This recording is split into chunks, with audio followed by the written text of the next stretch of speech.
Friday, Nelson Holmes. It is the all-new SportsCage, your official home of boxing. We are going to talk boxing. It's the biggest thing in the sporting world for I don't know how long that we're talking boxing. I don't think I've ever actually been in the industry when I've got to talk boxing so much.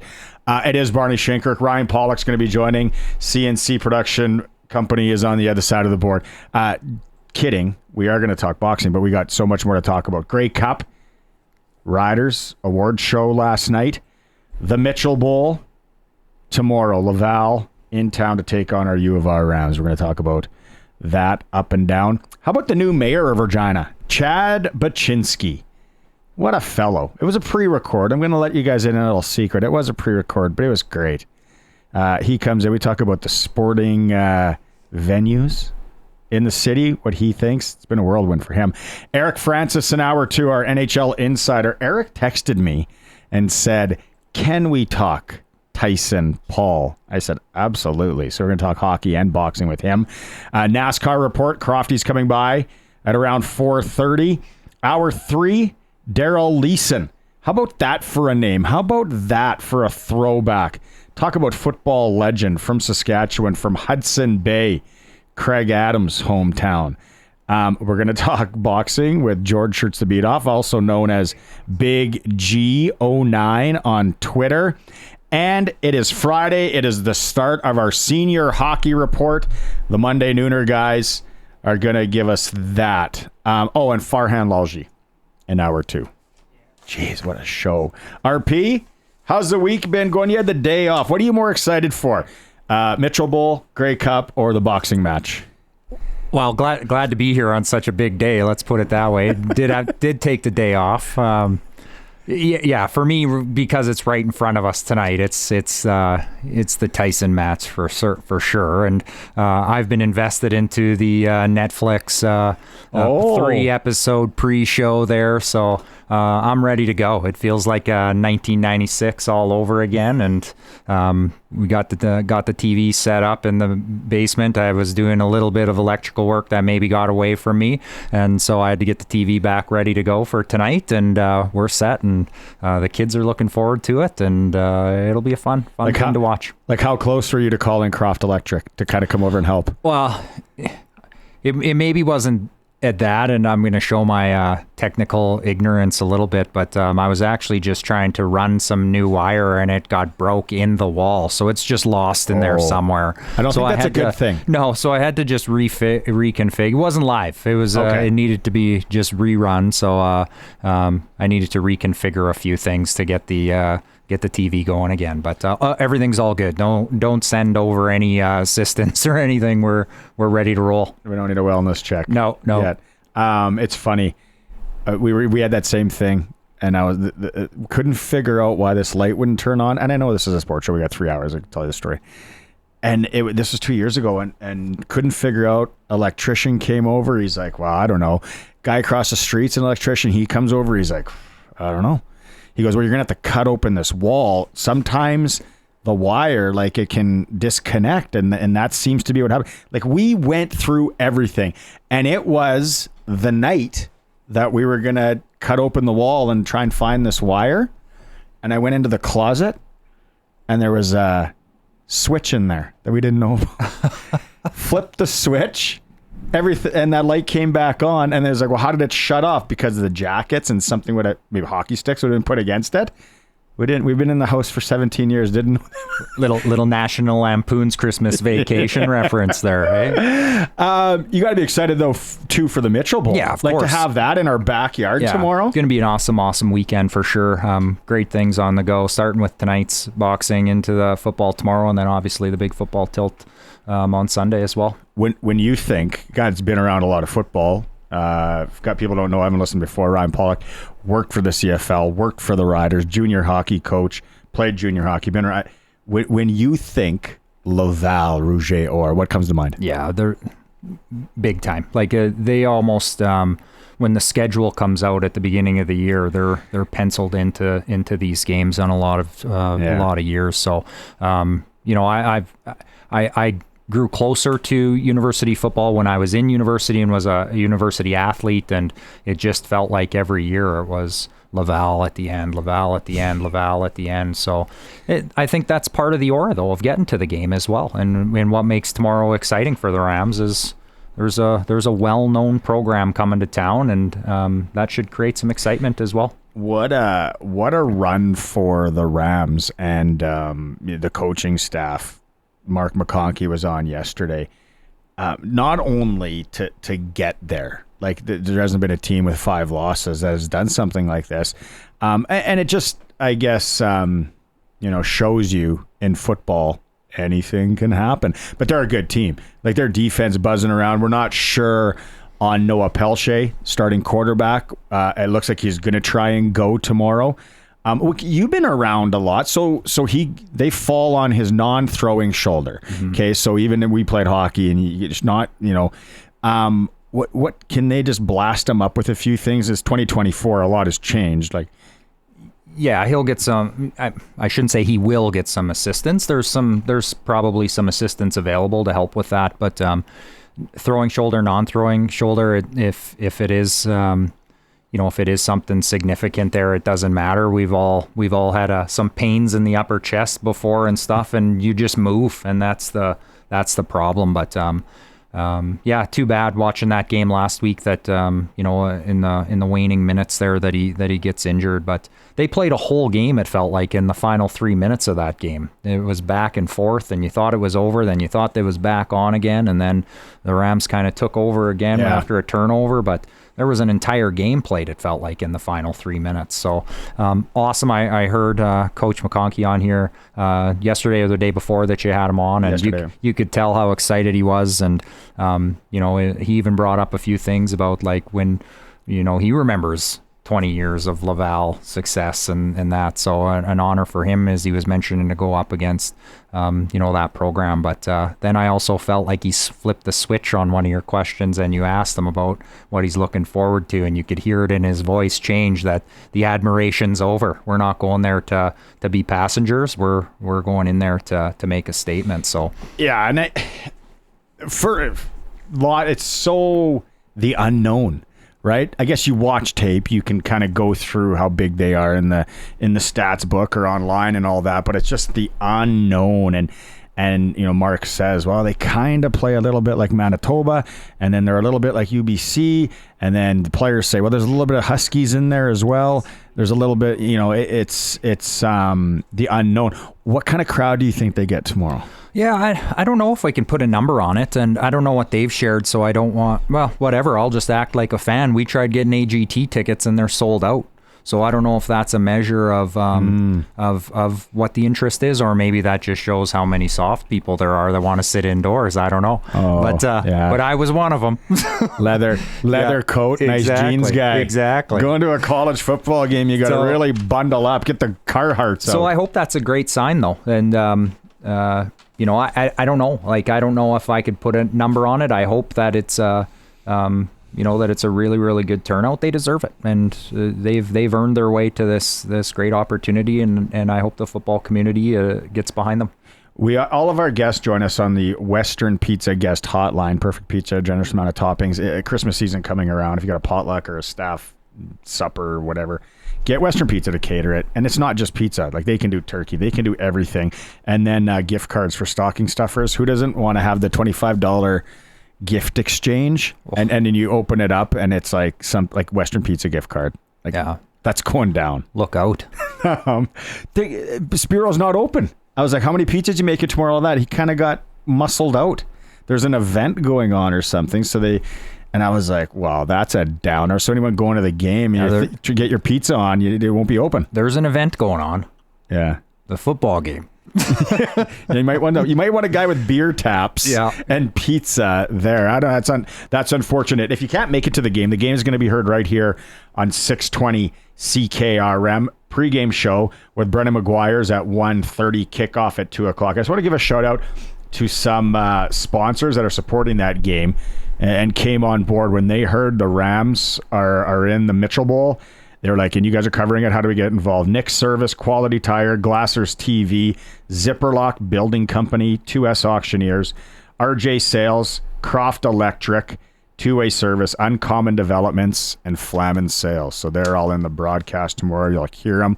Again, Brennan McGuire and Derek Bidwell. 2 p.m. Let's take a quick break. When we come back, we're going to talk more Mitchell. We're going to bring Dave Thomas in. Kind of gave him the week off.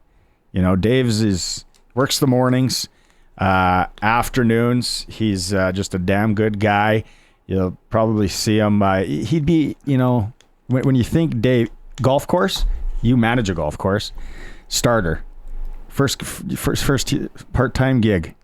Yeah, I could see him fitting it. Friendly guy, talkative. Muscle when you need it. Yeah, for sure. Okay. Well, I think that's a good call. We might have an opening there. We'll have to talk to him after the break. Yeah, we'll bring him back. You're watching the stream. It's RP, Shank, the C's. It's the all-new Sports Cage streaming at sportscage.com. Capital Ford Lincoln text line always open, 936-6262. What's everyone thinking out there for this fight tonight? I'm curious to hear. Tyson, Jake Paul, if you're saying, what are you talking about? Mike Tyson is fighting Jake Paul. What is he like? Is he like a YouTube sensation? Is that the best way to put it? Sensation. His brother started Prime, the drink that all the kids drink. Yeah. Right? Yeah, I mean, yeah, he's a social media made there we go person, and let's not discount it. He's an athlete, big guy, big strong guy, and obviously can throw mitts a little bit as he's getting into the ring with Tyson. But is he a professional boxer? That's the question. Your tail of the tape for Freeze Tallman Lumber. Iron Mike versus the Problem Child. Age 58. Age 27. That's the age gap. That's right. 31. No, what is it? 31 years? Yeah, we'll go 31. Yeah. So when Tyson was 31, he was and Tyson was like already on the downward at 31, and he's just being born. But the doctors are saying don't do it. There's a lot of doctors, UFC doctors are like, Mike, don't do it. And he's like, he's so cut. Yeah, that doesn't happen naturally. Let's be honest. Yeah, no kidding. And every time I go back and forth on what this actually is, and we'll keep diving into it throughout the show here, but I waver back and forth wherever I stand on it. But I just keep going back to the last time, for me, there was big Tyson event was when he did Holyfield there back to back, and the whole ear thing. That was like 1996 or 97. Like that's me in high school. I that's a long time ago. That's the tail end of his career, and then 25 years plus later, he gets back in there. So yeah, it's oh, look at this. November 9th, 1996. Yeah. I was living in Flagstaff, Arizona. There you go. Our team went to Vegas that night or 2 nights after Tupac got shot. We went by, there was the memorial set up. I think when we go to ages like that, Curtis usually has a smart aleck chime in. Yeah, wasn't alive. Well, so that says something right there. Does it not? Oh, for sure. And I think that's why it's so intriguing, is it's really brought together a whole 2 different generations of this fight, that there's people going, what are you talking about, that this guy is going to step into the ring and he's going to box a 28-year-old or whatever? And we're like, yeah, and he's going to get knocked out. Like the 58-year-old's going to knock him out. I don't but that's where the question. I want that to happen. Me too. But I don't know if it would be. Bring Dave Thomas in. Sorry, Dave. I know you're waiting there here, and you probably have some rebuttals to what we were talking about earlier. I am trying to get you a side hustle, a side job, and it might happen at the Royal Regina Golf Course. So this would be equivalent. But I was thinking just now, 96, right, when he was in his prime, very equivalent as if all of a sudden Mario Lemieux played against the Oilers tonight and Connor McDavid. Maybe not McDavid, but you know what I'm getting at. How do you see that this bout go down, Dave, the boxing expert that you are? This is the first time in a long time that I've actually wanted to see a boxing match, because you go back to the 90s, right? And I don't know about you guys, if you ever ordered a pay-per-view. We didn't have the shekels to do that, so we'd go out to Fred and Tony's, and they had the big satellite dish that was only good for watching pay-per-views, Mom.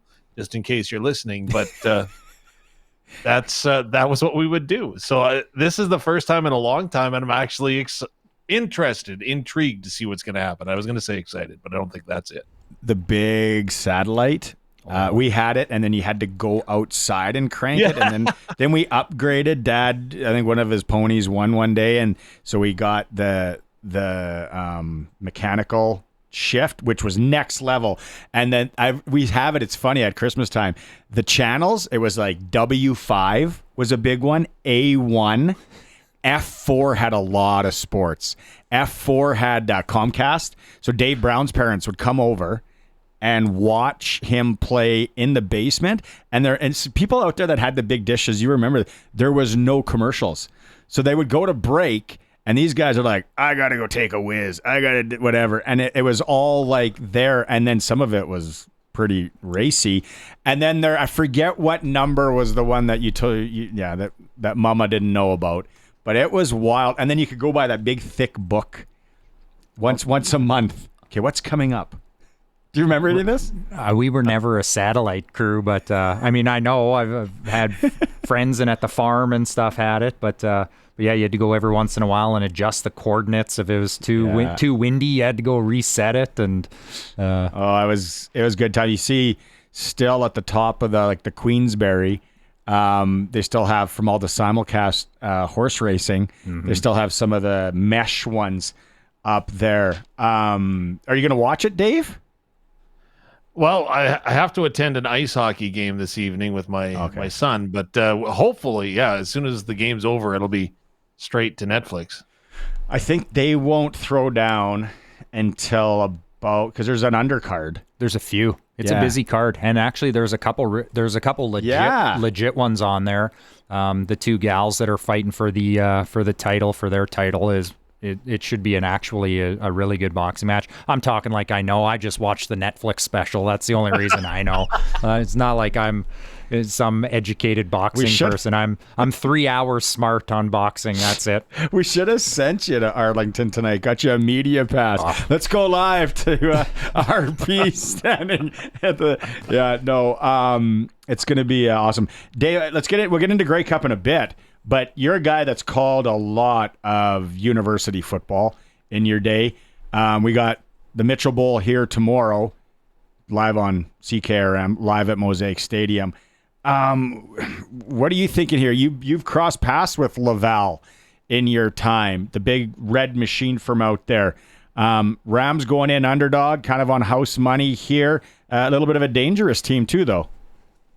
Well, you're right. Absolutely. When you play with nothing to lose, sometimes it's the best way to play, right? You got nothing to lose, no expectation. You just go out and do your thing. And that's exactly what the Regina Rams, I'm sure, are hanging their helmets on right now. And why wouldn't you? You've come up with being hot at the right time, executing at the right time, having the heart and the character in the dressing room to carry you to this point. So it's going to be very interesting to see what the Rams come out with tomorrow. And I heard you guys talking about the crowd. Like, that's what intrigues me. How many of us are going to come out to cheer on the Rams? Because it's going to be a fun time at Mosaic Stadium. The other side, Laval Rouge et Or, they're the ones that, it's so funny because I'm trying to find some way to equate them to a hockey team like back in the day when the Rangers were spending so much money when there wasn't a salary cap.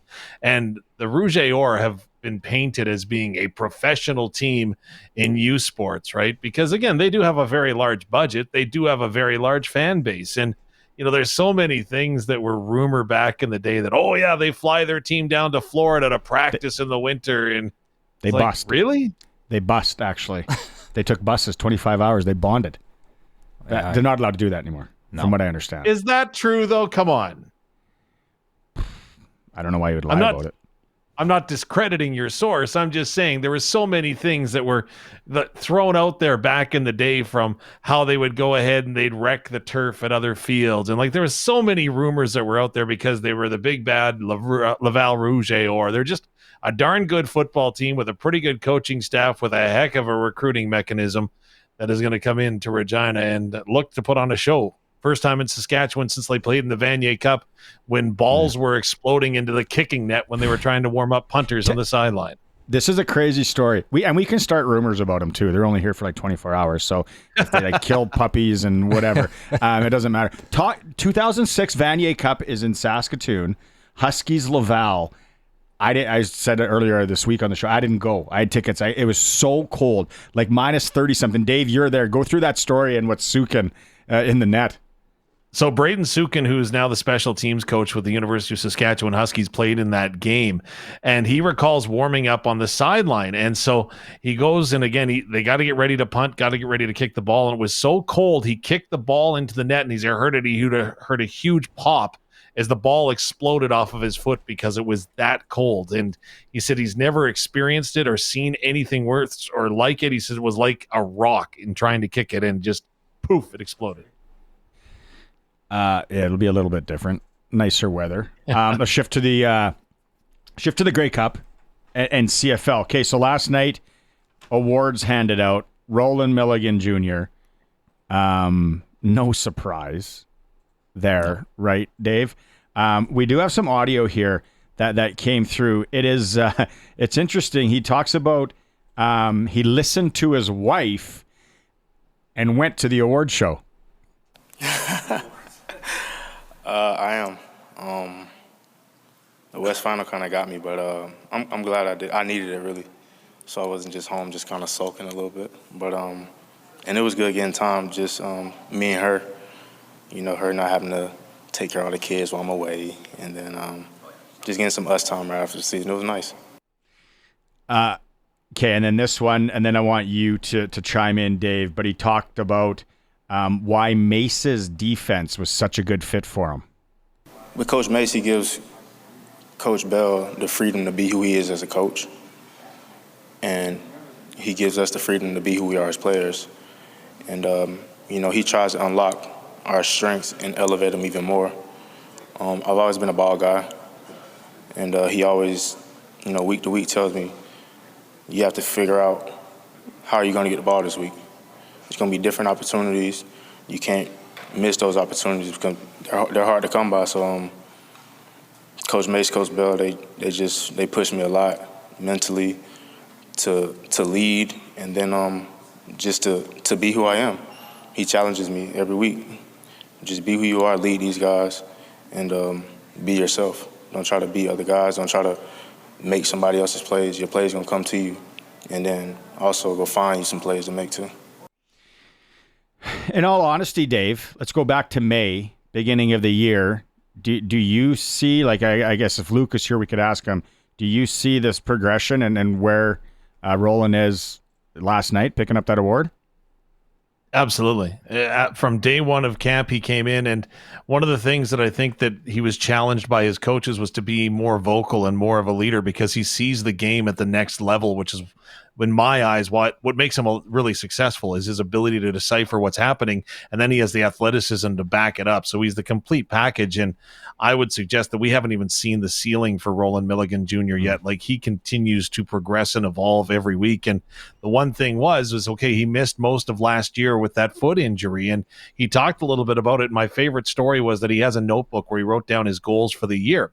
So he was telling everyone about how he went ahead and he wrote down that he was going to be the most outstanding defensive player of the year. Yes. I wrote it down in my notebook before the season even started, that I wanted to be defensive player of the year. So it's always been a goal. I always felt like it was an obtainable goal. But you got to prove that, and I proved it. Yeah, I think some people almost forgot about him last year, as Dave was alluding to, after his foot injury and him missing, the back half of the season there, that you forget just his impact that he had. And then coming into this year, he might have been a little bit not forgotten about, but just not as forefront as he would have been had he played all of last season. So I know, talking to some of the folks inside the walls there, that I know that they're absolutely over the moon with him as the type of player and person that he is in and around that team. So again, was it a shock? I don't know. You got to go out and put together 18 games, but his ability is very, very high, and I agree with Dave that his ceiling is probably even higher. He'll continue to grow year in and year out and within the league, and man, he's a dynamic opportunistic player. Let's play the last clip, Dave, and then I want you to chime in on this because he talks about he's only the second defensive back to win the award, and he was asked, why do you see there's so few DBs on that trophy? We naturally get disrespected. That's football, no matter what the level is or what league it is. DBs always get disrespected. So you got to go above and beyond to get awards. But we know the world we live in as defensive backs, and we don't really worry about it. Just come to work every day and just be the best version of yourself. Yeah, it's surprising, and until the report comes out and the stories come out and stuff, Dave, like how few DBs have won this.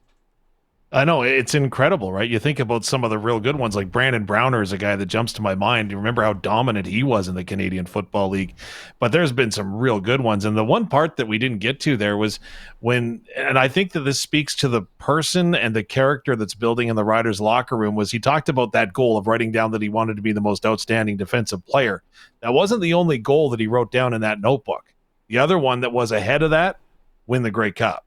So to a man, that's kind of the philosophy that has grown within this group that's become the core of the Riders right now, is team first. The individual stuff is great afterwards. Okay, let's get into the game. What are you going to be curious as you watch this? I know you guys are doing the pregame show here starting at 1:00 on Sunday. You've seen both of these teams quite a bit. What are you curious and intrigued with this matchup? Well, we're going to have some great guests. First of all, of course, we're going to hear from Tanner Schmeckel, former Regina Ram, so he will join us, as will Patrick Neufeld prior to kickoff. They will, both Regina guys, Saskatchewan ties, we'll have them on the air with us as we count down towards kickoff. But the thing to watch, I think, that everybody's looking at, and such an interesting dynamic, is Nick Arbuckle at quarterback for the Toronto Argonauts. Of course, he'll come in place of Chad Kelly. Arbuckle was literally a month away from packing him in and saying that's it, because he didn't get signed in the offseason. Remember, it wasn't until Chad Kelly was suspended that the Argos actually signed him, and he's worked his way up to the number 2 spot on that depth chart. And if you're looking at the full circle moment, of course, you go back to 2007 when the Winnipeg Blue Bombers had to dress their backup quarterback because their starter was injured in the East Final. It was, of course, Kevin Glenn that was injured, and who came in? Ryan Dinwiddie, now as head coach. So very interesting dynamic. Dinwiddie knows what Arbuckle's going through, and I'll be very curious to see if they can operate the offense at an efficiency level that's high enough to beat a very tough Winnipeg defense. Yeah, it's interesting. I mean, just Arbuckle's story on its own is an interesting dynamic in the game. And you talk about or think about going back to 2007 for the similar situation. And then having Dinwiddie involved in it is just a pure CFL type moment. And to be able to have him in your corner, like you say, Dave, to be able to help talk you through it and what goes into the preparation and even reflect back on, this is exactly how I was feeling and I can understand how you are, so here's how we can try to help you. And, attempt to, to insulate him a little bit through the week, I'm sure will help, and especially over probably the next 24 hours to make sure that he's getting that preparation time in and making sure he's in the right headspace. But we can't forget too that in a one game showdown, Nick Arbuckle was the guy around the league, the free agent in 2018, 2019 type of time. So he has it in him. Can he pull one out of the fire here for one 60-minute contest and kind of get it going? But absolutely, if he gets on a roll and can get some momentum and their team starts going, they're there for a reason too. So they're professional football players, right? Here's a question, Dave, and for me, just love the coaching us. I just love it, love it, love it, love it. Okay, if we win the toss, you're Winnipeg. Are you taking the ball to now try and score and put pressure on? Because if they get down, like now you got major pressure on Arbuckle, or do you kick it and hope your defense sends a message early, turnover, score, right? Like, where would you land, Dave?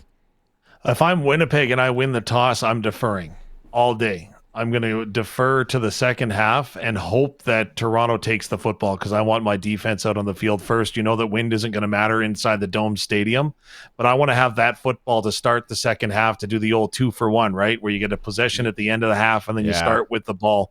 Because the stat that's jumped off the page at me is that 4 of the last 6 Grey Cup winners have actually trailed at halftime.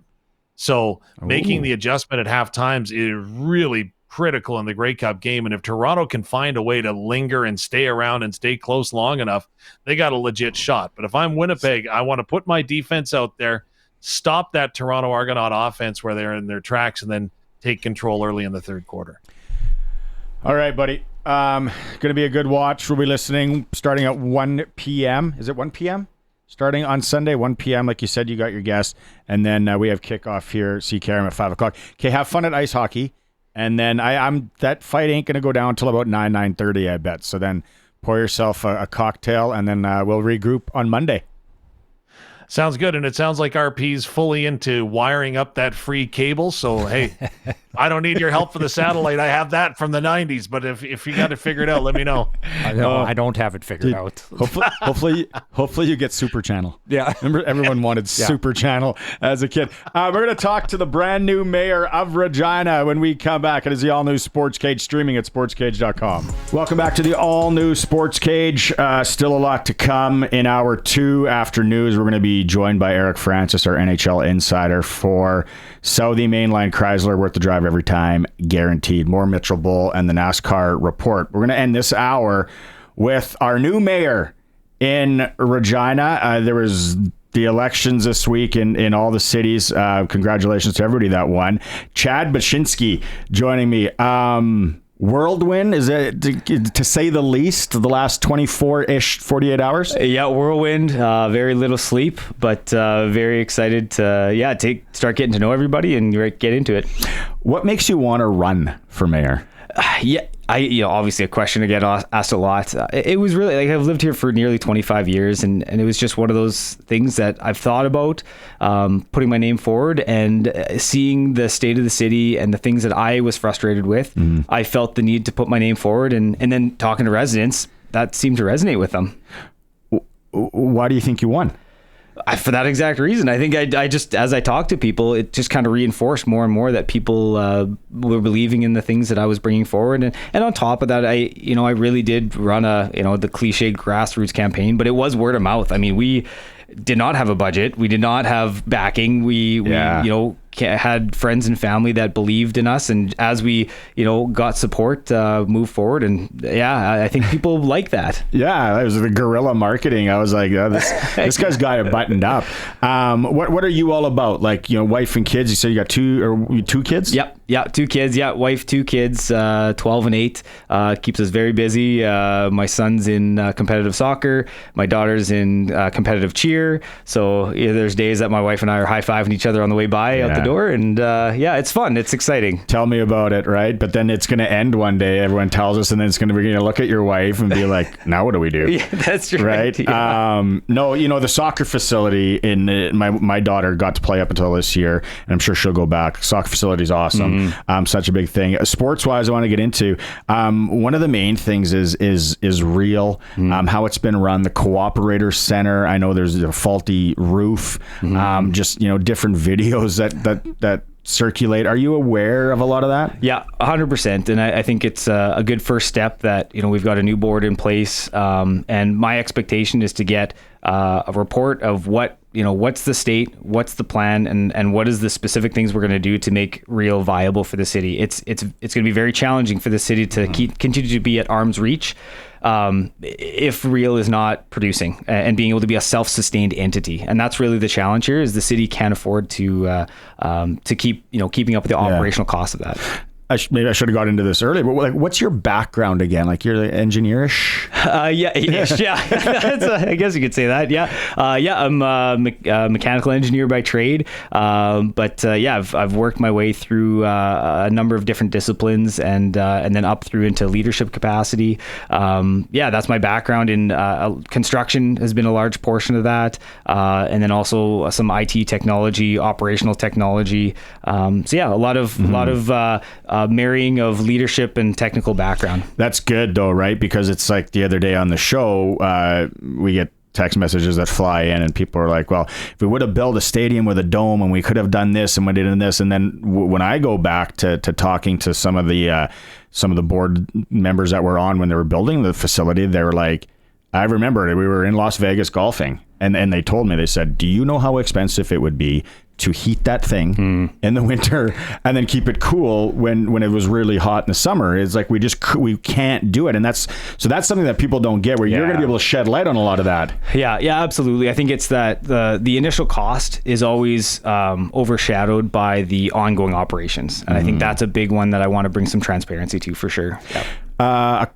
We don't talk a lot of swimming on the show, but aquatic center, like that's a big one. What's your stance there? Yeah, I mean, that's one that's been approved. I've been pretty vocal saying that that's one I believe we need to move forward. The Lawson is becoming end of life. So, when we talk about the cost, and I've heard, I want to see the right from the city, the exact numbers, because there's lots of numbers floating around, but the cost difference, there is a cost difference, but the ongoing operational costs, again, with a geothermal capacity, that's going to pay us back.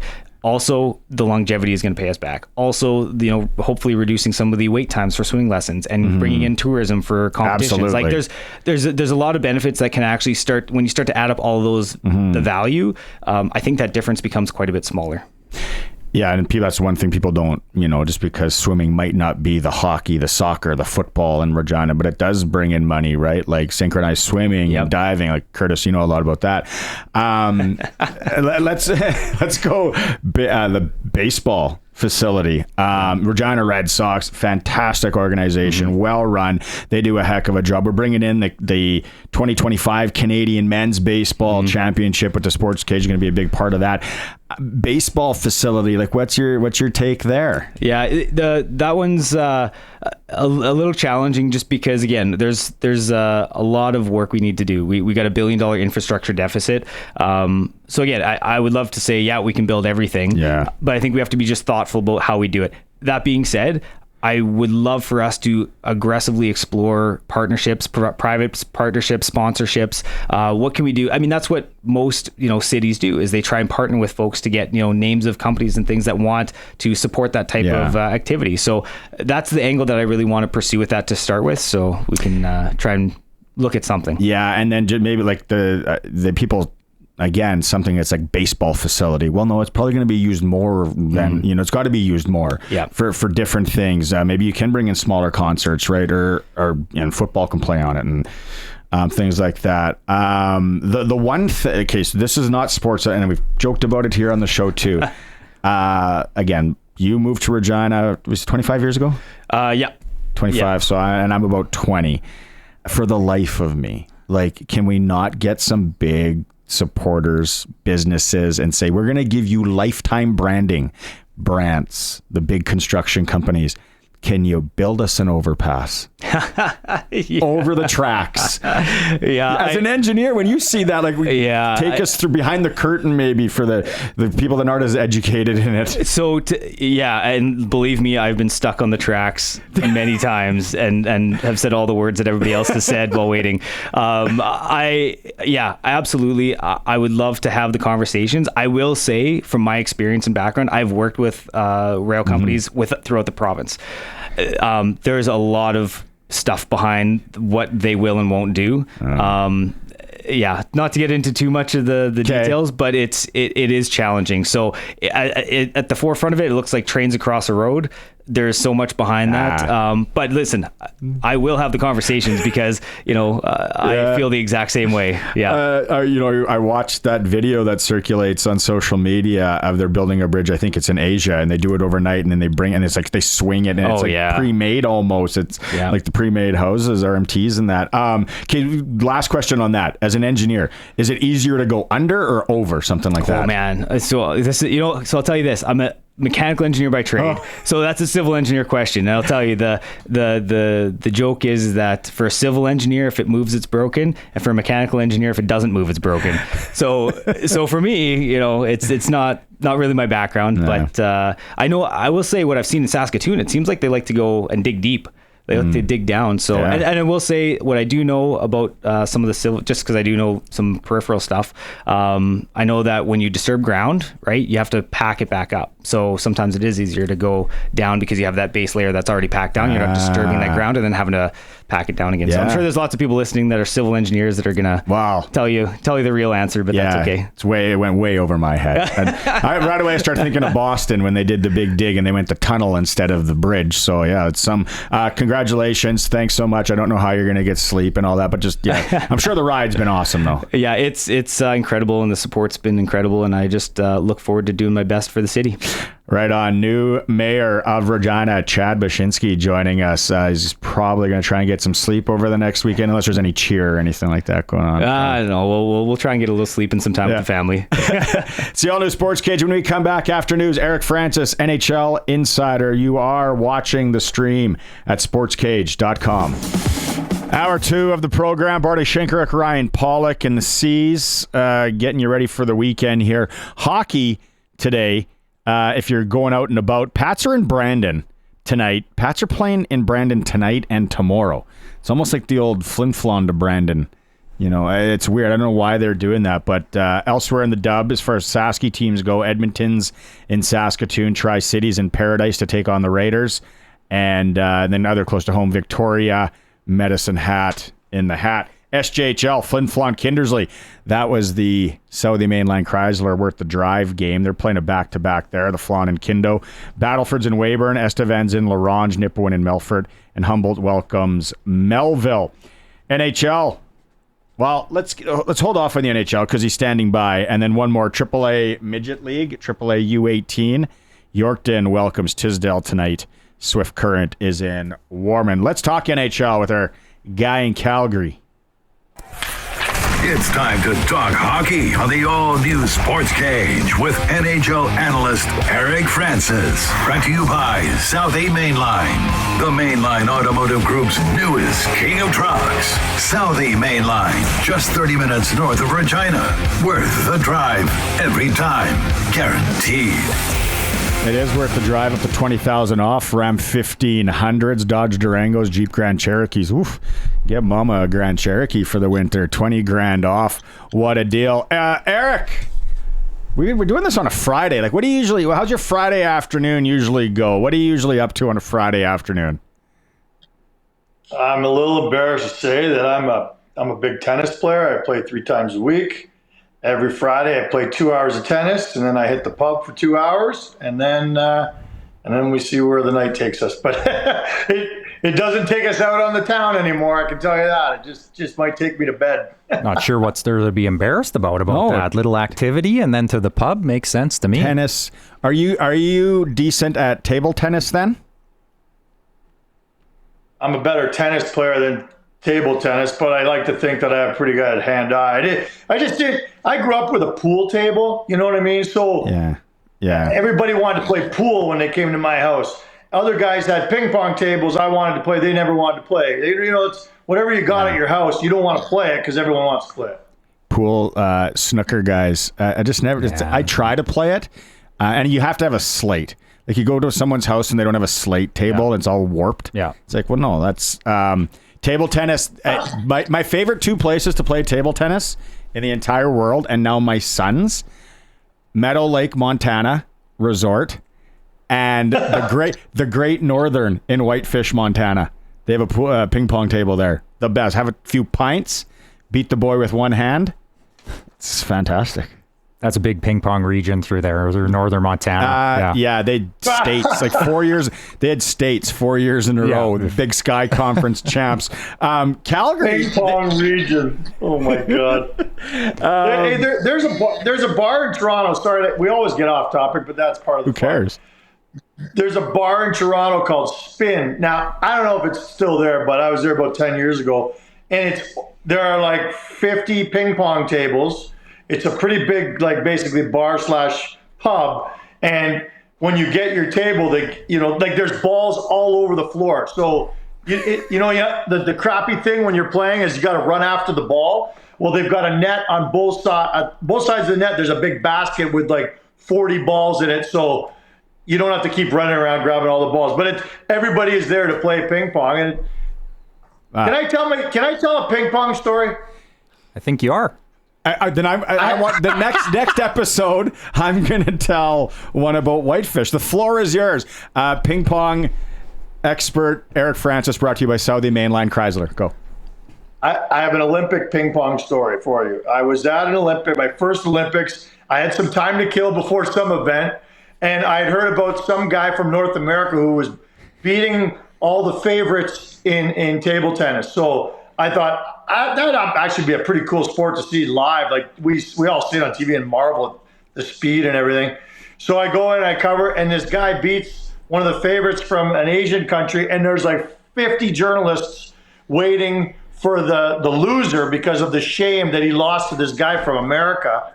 And they have to run the gauntlet. They have to go by all the media. There wasn't a single North American journalist there that wanted to talk to the winner. So I just kind of grabbed him. I thought, oh my God, I bet this is an interesting story. Like, how did this guy get into it? I had done no research. I just thought I was just fishing. And I grabbed him. I say, hi, blah, blah. And I said, listen, and for lack of a better term, all I said was, my first question was something to the effect, how long have you been playing competitive ping pong? And he said, first of all, it's table tennis. Second of all, this interview is over. And he grabbed his little bag with his little knee-high socks and he waddled off in a huff. He was so mad that I disgraced his sport by calling it ping pong. There you go. That's the last ping pong tournament I ever covered. Do you remember his name? No, and nobody, I tell journalism schools this, nobody will ever remember his name because he passed up an opportunity for someone in his continent to write about ping pong for the very first time. So forever, I will call it ping pong. And second of all, screw him. He missed a good opportunity. 90% chance he's from the Whitefish, Montana region. Likely. For corridor. Yeah, the corridor. Have you, speaking of bars, when you're in Phoenix, so when Phoenix doesn't have a team anymore, have you ever been to the Deuce in Phoenix, the bar? No, not the actual bar, no. It's down, it's about 4 or 5 blocks from the baseball / what is it? It's not Old America West. It's about 5 blocks from there. Look it up, Eric, after this, we're done. There's probably 12, 16 ping pong tables. There's a boxing ring.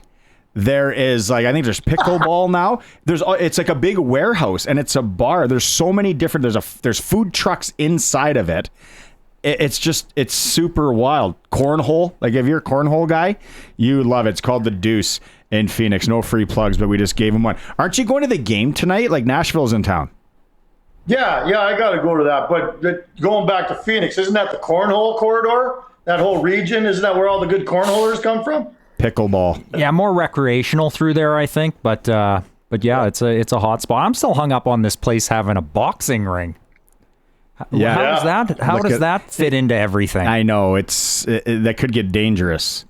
For sure. Oh my God, what a liability in America. Yeah, no. Those cornhole athletes, they don't like how things are going and they decide to hop into the ring. They go, if you don't like how things are going, you go into the transfer portal. That's right.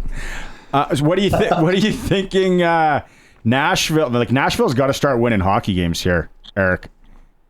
Yeah, it's pretty shocking, eh? I mean, to me, the interesting thing about the matchup tonight is it's Dustin Wolf against UC Saros, and all along when everyone wondered if Dustin Wolf could ever make that step to the NHL, despite his size, everyone always pointed to UC Saros and said, well, there's another guy who's small and he's made it and been one of the better goalies in the National Hockey League. And Dustin Wolf has kind of modeled his game after UC Saros. He was talking to me about it. So that's kind of the intriguing thing about the matchup tonight. But you're right, both these teams have got to start kind of getting it going. I know the Flames had a good start, but they've lost 8 of their last 11. And they're in jeopardy of kind of throwing that good start away. And Nashville, yeah, they're starting to run out of time. Like you got to start winning soon. What is that? Is that the first head coaching casualty, possibly? Could be. I mean, as we move along, there are more and more candidates who start to come out of the list, and those betting sites start to list guys a little higher up. But yeah, absolutely, because nobody expected this. Everyone thought they had loaded up in the offseason with Marcia So and Stamkos, and they were actually going to be better, not way worse. But I also look, each of the last 5 years, they've had a losing record at this point in the season. So they haven't started well for quite a lot of years. When we were talking a few weeks ago, we were mentioning here that it's still pretty early to start painting teams a certain way based on their start to the season. But there's a belief around the league or around fans and media that by American Thanksgiving, you've kind of identified who you are. And there was a stat years ago about if you're out of the playoffs at American Thanksgiving, you have a slim chance of making it, save for 1 or 2 points out. But are we comfortable to start labeling teams, and teams like Nashville, are they who they are, or do we still believe there's a lot of runway left here for teams to turn things around, just like the Oilers? Yeah, I mean, look at the Oilers. They were, a couple goals short of winning the Cup. That's a bit of an anomaly. And I think the stats are something like 15% of the time that teams are outside of the playoffs at the U.S. Thanksgiving.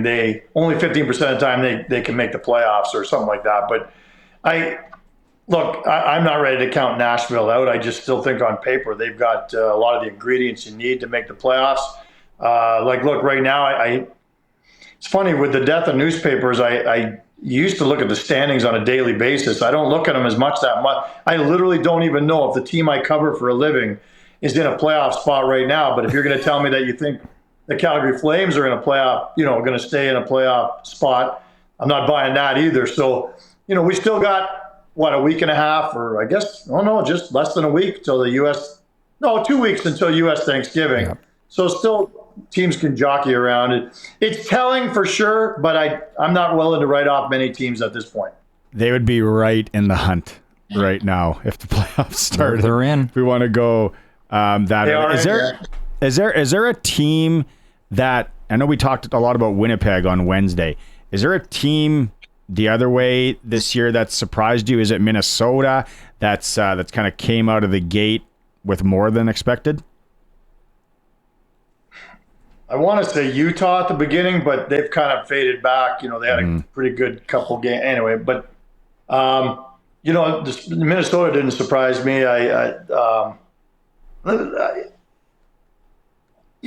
right. Winnipeg's got to be, obviously that's at the top of everyone's list. Nobody could say they saw anything like that. I mean, we've never seen a start like that in NHL history.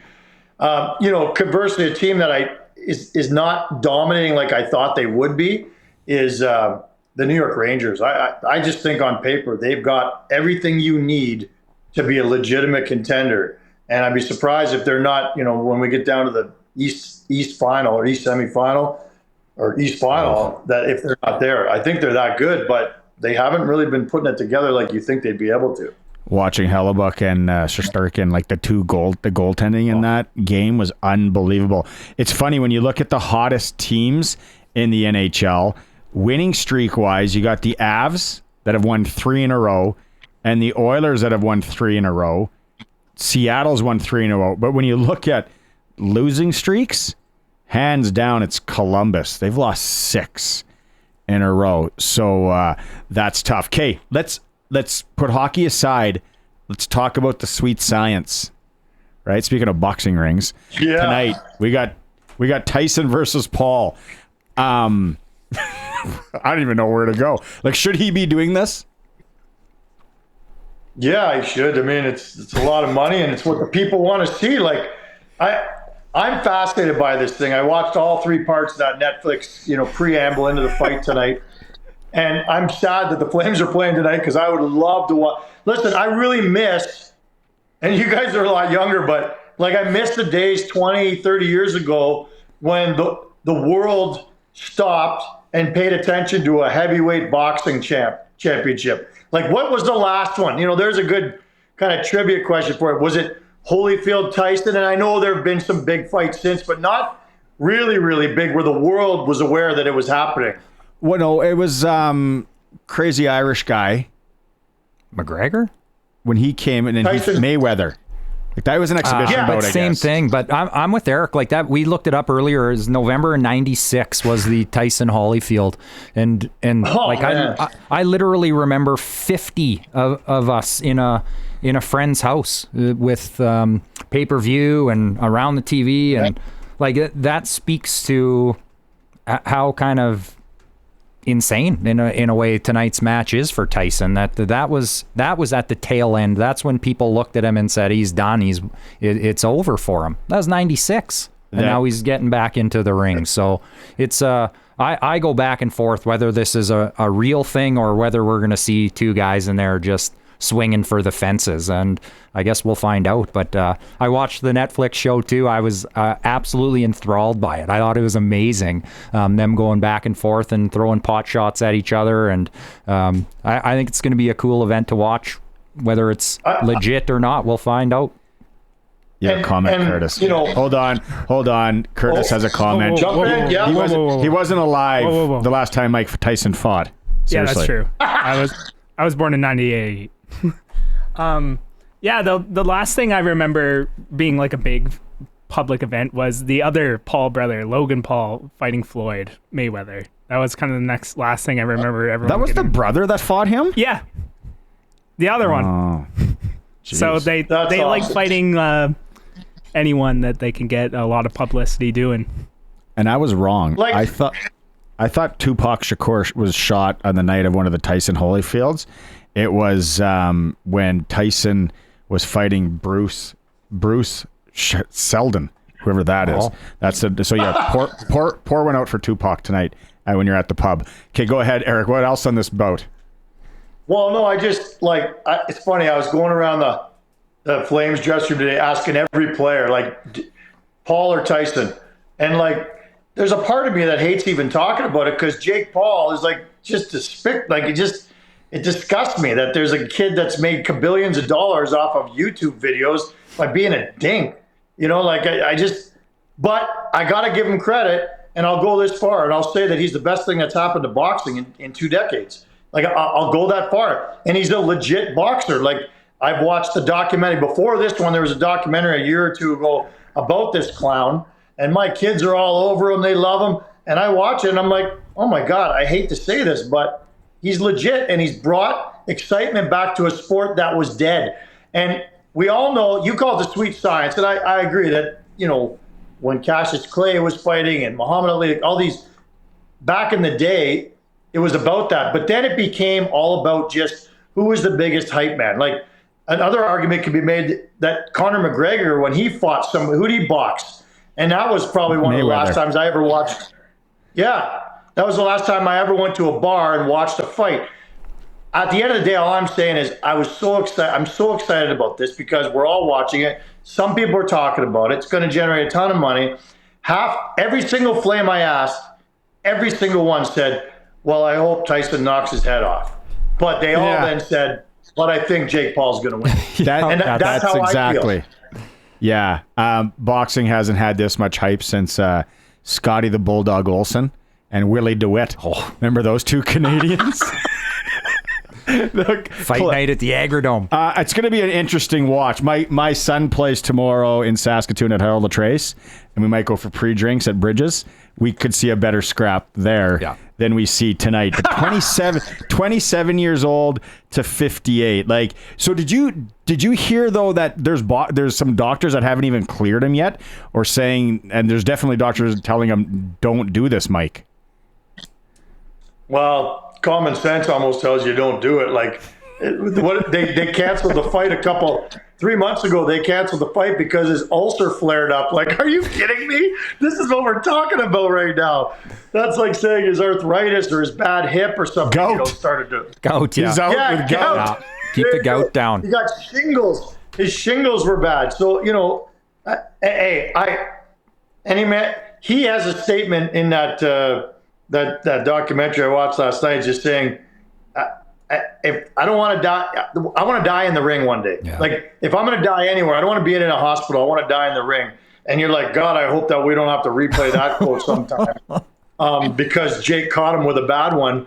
I think the biggest question going into the fight is whether a 58-year-old can absorb a punch like a former heavyweight champion used to be able to absorb. Like, that's the most amazing thing about boxing to me, period, is the way these guys can take this abuse. And I don't know if you can still do it at age 58. So I'm not sure it's dangerous. It's an interesting watch. And it's not pay-per-view. It's Netflix. Well, and that's what's going to help the numbers and that interest to it so much is the accessibility to it is off the charts worldwide. So there's going to be a lot of people tuning in and little Netflix and chill tonight with a Tyson match. Oh, wow. Order a Western pizza wheel, crack a couple beers. You'll be at the hockey game, unfortunately. That's a tough one. Anyway, top U.S. table tennis player currently is Nikhil Kumar on the male side. So I'm pretty sure that wasn't the guy you interviewed. But just so we clear up the ping pong, we circle back. And he's not from Montana. Not from Montana. Interesting. Okay, let's... it's going to be fun to do it on Monday, and we can talk about this debrief. Hopefully nothing crazy like that happened. Hey, did you... Look at it. Oh, he slapped him. He didn't even move. That's the thing that scares me. He, slapped him. It's like when Leo Desome and Adult Safe got punched by Leach, and he didn't move. I was like, whoa, he didn't even move. Trouble. Did you hear about the guy, speaking of morbid parts of the show, the guy that was found dead 3 days later in a tanning bed in Planet Fitness in Indianapolis? Oh my God, did he fry to death like a piece of bacon? They couldn't find him, and then 3 days later they find him. We're not sure on that, but possibly some other things. But yeah, they couldn't find him, so then they went and looked at the tanning. They couldn't understand what the smell was. And then I know. Isn't it? Okay. So the next time you go to the gym to play tennis, check the tanning beds. We'll talk Monday, Eric.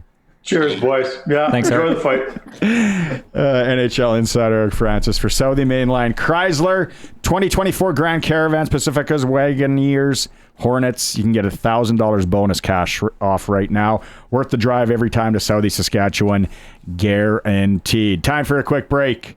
When we come back, we're talking NASCAR. It's the all-new Sports Cage, streaming at sportscage.com. You go back and listen to anything you missed in podcast form. The stream will be up as well. Colson and all that will have it if you follow us on the socials. No problems. Good interview there again. The classic with Eric Francis. Always a lot of fun.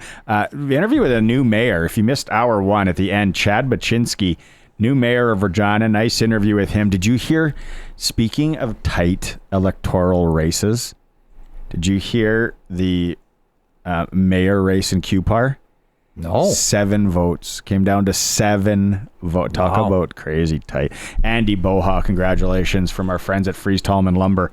Won the race in Cupar. He's now the mayor. Don't know what his first order of business is, but he's ready to get to work. Nice barn there. Get to fixing. Yeah. Pressure's on. Yeah, well, people are, they're already stuff with the rink they want done probably. We need this at the rink. Yeah. We need this at the rink. All that. Just don't think about changing the deep fry oil. We need those fries tasting just as they do. Oh, you got to change the oil. That's how it gets better. It's like there's nothing worse than getting French fries from somewhere and they've just been cooking fish. That's right. And it's like, no, you can't. Trust me, that was my dad's business back in the day. I know a lot about used oil. It's weird. Mitchell Bulls here in Regina, of course, tomorrow. $20 to get in. You said AGT Lounge is sold out, allegedly? Allegedly, yeah. So yeah, get in, support the Rams if you can. It's right here on 620 CKRM, 1:30 pregame show, 2 o'clock kickoff. Thanks to the sponsors that jumped in. Nick's Service Quality Tire, Glassers, Zipper Lock Building Company, 2S Auctioneers, RJ Sales, Two-Way Service, Uncommon Developments, Flamin Sales, and this beauty, Croft Electric. Let's go into the NASCAR report. The all-new Sports Cage NASCAR report. Robin is Racing is brought to you by Croft Electric. 27 years of trusted, reliable home, farm, and commercial service for all of your electrical needs. Visit croftelectric.com and on all socials. Maybe before NASCAR, are you watching the boxing match tonight? You're at what are you? You're in a barn in a stable of sort. If you're watching the stream, we're getting some real possibilities at an equestrian event. I love it. Are you watching the boxing? Are you watching the boxing match tonight, Crofty? Yeah, I plan to. You bet. I was listening to your segment just before I came on there about Tyson back in the day when he was big and how boxing was big. It is like kind of going to be cool. I mean, that he's got that killer right hook, and if he catches him, that if he still has it, like what is he? 51? What is he? 8. What did I hear today? 58. 58. Jeez. 51. Wow. That's a long time ago. Yeah. It'll be an interesting watch. Okay, so how did it all go down in Phoenix? Because I was watching, then I had to run out, and I'm like, come on, Blaney. Boys, it was an amazing race. I'll give a quick race rundown, then we'll talk about how you won the side pool bracket. So Martin Truex, which we talked about him at the very start, it was his last season. He actually won the pole, led the boys. They I think they let him lead the first couple laps, just kind of as a how's she going? Goodbye. We're losing. Hold on. We're losing the stream. Had a strong losing the stage. stream? Finished. Curtis is saying we're. Hear me or no? Yeah, we're kind of. Are we good, Curtis? Is that better? Okay, you know what, Crofty? Colson's gonna call you quick. We're gonna call you. We're gonna get you on the phone. Okay, just do this. You don't watch NASCAR, do you? No, but I have a feeling I'm going to get into it within the next 5 minutes. Yeah, and this was the last stop, and it's Phoenix. Wouldn't that be an awesome SportsCage trip next year? Get people to load up, go to the final race. It's down in like that Florence area. Who cares where you stay? Bus to there. Get everyone there. But golf, obviously. No more hockey. Maybe the ASU team's playing. Yeah. Basketball. There's unreal. So much to do in the Valley. Any idea what it holds there? What kind of attendance would we be looking at? Because I know they don't do these on the small scale anywhere. So it'd be an amazing event to go and take in and here, let's just look it up. It capacity Phoenix Raceway. Oh man, it's huge. But it's like a full weekend event, and everyone that's out there that listens or that follows NASCAR, you're like, yeah, it's a full weekend. I don't know that. I'm not seeing the capacity here, but it's got to be what, 50, 60,000? Colson, do you see it? No, 42,000. Yeah. Private. There's a private boxing. Then you get into down near the pits and all that's supposed to be super loud. I think it is a great idea for the sports trip. Can we take a break and then bring them? Okay, we're going to take a quick break, then we're going to go NASCAR with Crofty here. So technical difficulties. It is live radio. It's a lot of fun and live streaming at sportscage.com. Okay, we got him on the phone line now. Back out. Okay, so Crofty, let's talk about it. It was a wild day in Phoenix. You were talking. Yeah, so Logano started strong and won stage 1, and then there was a crazy situation in the caution between stage 1 and 2 where the pace car actually got bumped by one of the cars and it went into the wall. So that was kind of a funny little scenario. Then away they went on stage 2, and stage 2 winner was Ryan Blaney, your guy, number 12. Yes. But then we got stage 3. 2 laps to go. It was bumper to bumper. Blaney and Logano, they were literally into the last turn. Blaney was right on his bumper, but could not get it by him. He tried him on the outside, right to the finish line. It was an awesome race, boys. Like it would have been awesome to be there. So so they finished with Logano winning the championship, winning the race and the championship. Blaney was second. Byron, who was also in the chase, was third, and our boy Reddick, who we actually all had picked to win, finished sixth. So, but it was a great race right to the beginning. Like there was one point where all 4 of the chase cars were within a car length of each other, bumping and banging. It was awesome. 25 seconds on how the heck did I win this thing? Because I just picked everybody off names. I went with George Bell's kid, Blaney. I know I can't remember how it was.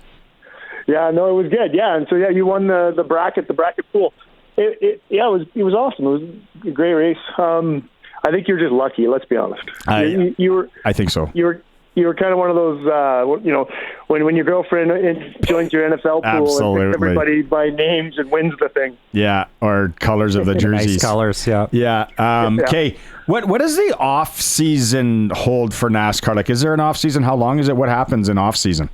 For sure. They'll start back up in February, so they're off from now till then. But definitely, it's called silly season. Like every sport, these drivers are athletes, right? And they have contracts with their teams, so there'll be some shuffling of seats and there'll be some guys jumping around. There is a little controversy going on with Michael Jordan's and Denny Hamlin's team. They're actually taking NASCAR to court because NASCAR put in some rules about the charter system, which the charter is like you're allowed to have a team as your charter, right? Mm-hmm. So they started this kind of new rules, and both Michael Jordan and Denny Hamlin kind of balked at it and are taking it to court because, NASCAR owns the sport, owns a lot of the tracks, owns all the rules, and is, the principal moneymaker in the whole deal. So they're taking them to court. So there's a little bit of problem because when February rolls around, if you don't have a charter, you can't race. So there could be a little bit of fun happening there. Mm-hmm. So, and Tyler Riddick is a driver for Denny and Michael Jordan. Denny Hamlin himself, who is still a driver, actually doesn't even drive for his own team. He drives for another team. That's a whole other thing. We could go into hours of talking about what's going to happen in the silly season. Okay, and then in closing, you got more stroke around here than I do, so we got to get the SportsCage trip next year. Even Ryan is intrigued. Not a NASCAR guy. He's like, NASCAR trip, SportsCage to Phoenix. Let's go. Yeah. I think, let's be honest, it's beautiful weather right now here, but normally not. We should have been in Phoenix last week. It would have been beautiful.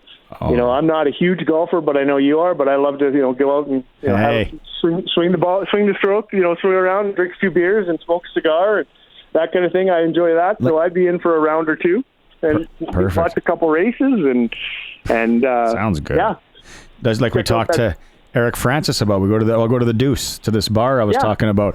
We'll do that. Kate Crofty, it's been so much fun. Thanks for sponsoring that. Thanks for filling in since Sharky is gone. And then, we'll catch up. Watch that fight tonight, right? I will. Yeah, it's a lot of fun. Dan Croft joining us and our NASCAR report, which was sponsored all year by Croft Electric. Anything you need electric, like if RP was having problems today, give them a quick call. And then the permanent holiday lighting, that's the big thing right now. I start to get really jealous when I see those things around there, and the wife's like, when are you putting up your lights? I was just going to call them the wife savers right there, for sure. I'm like, I'm possibly going to get Croft to come over. I'm trying to budget it.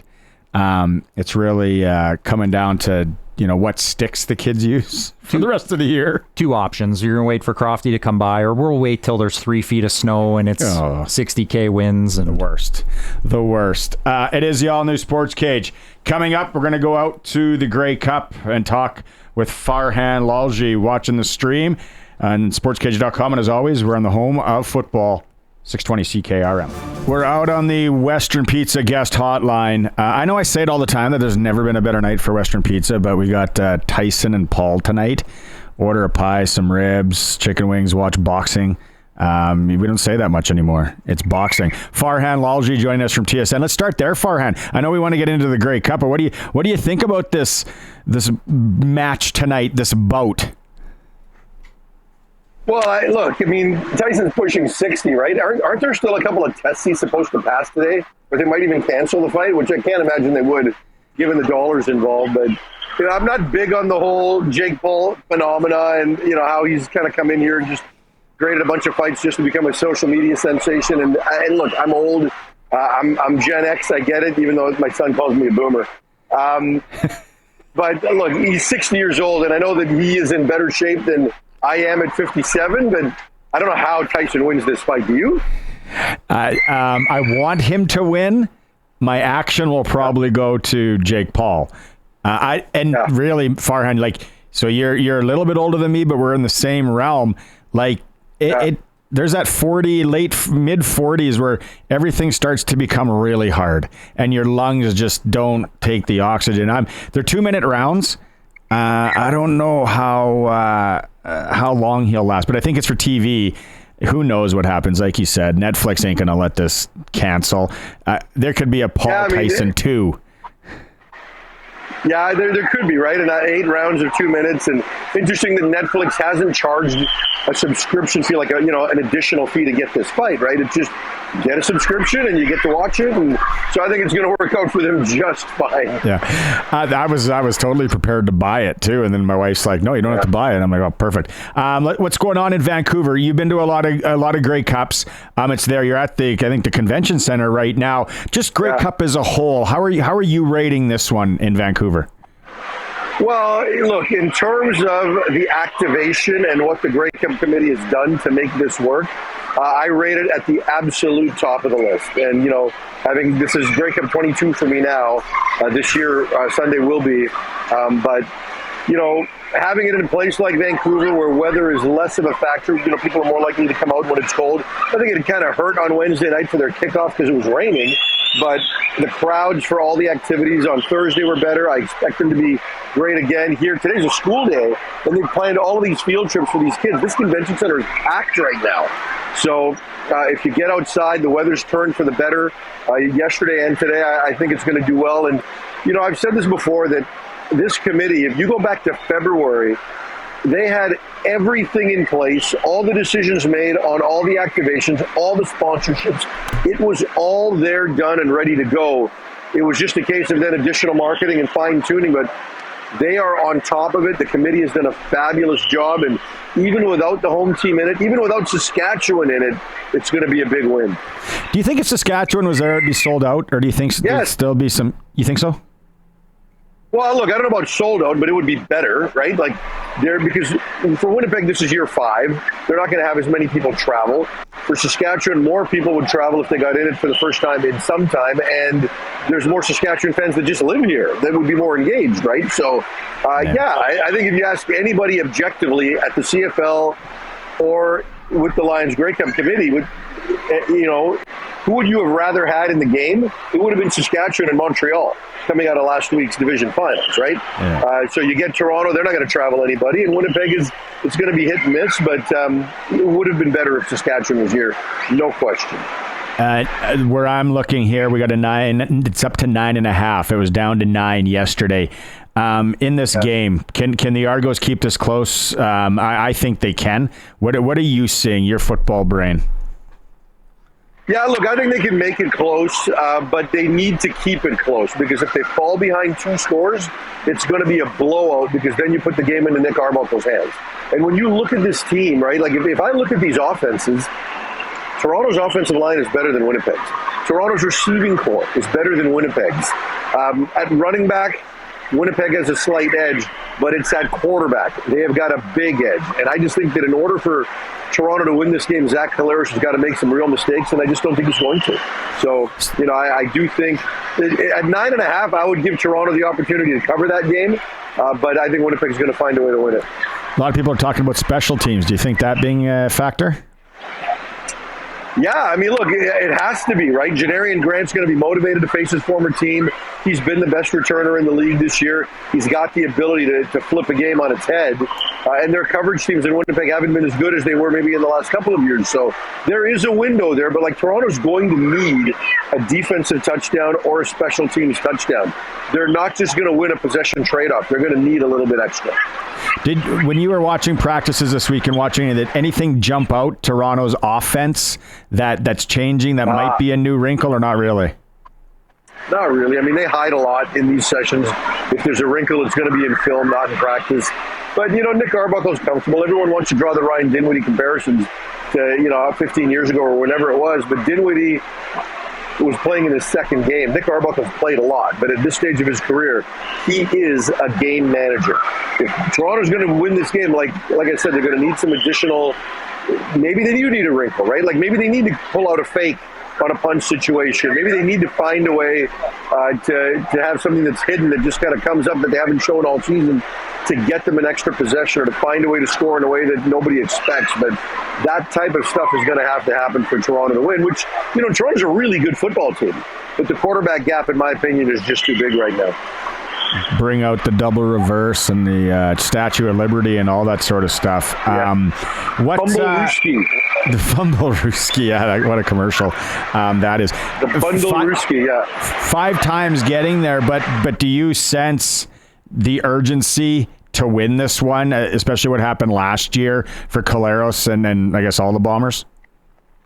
Yeah, I think so. I mean, do you want to be remembered as the team that made it to 5 and won less than half of them, right? So, yeah, I do think there's some urgency to use this to cement their legacies and all of it. Look, getting to 5 Grey Cups in a row is a big deal, but you got to win your share.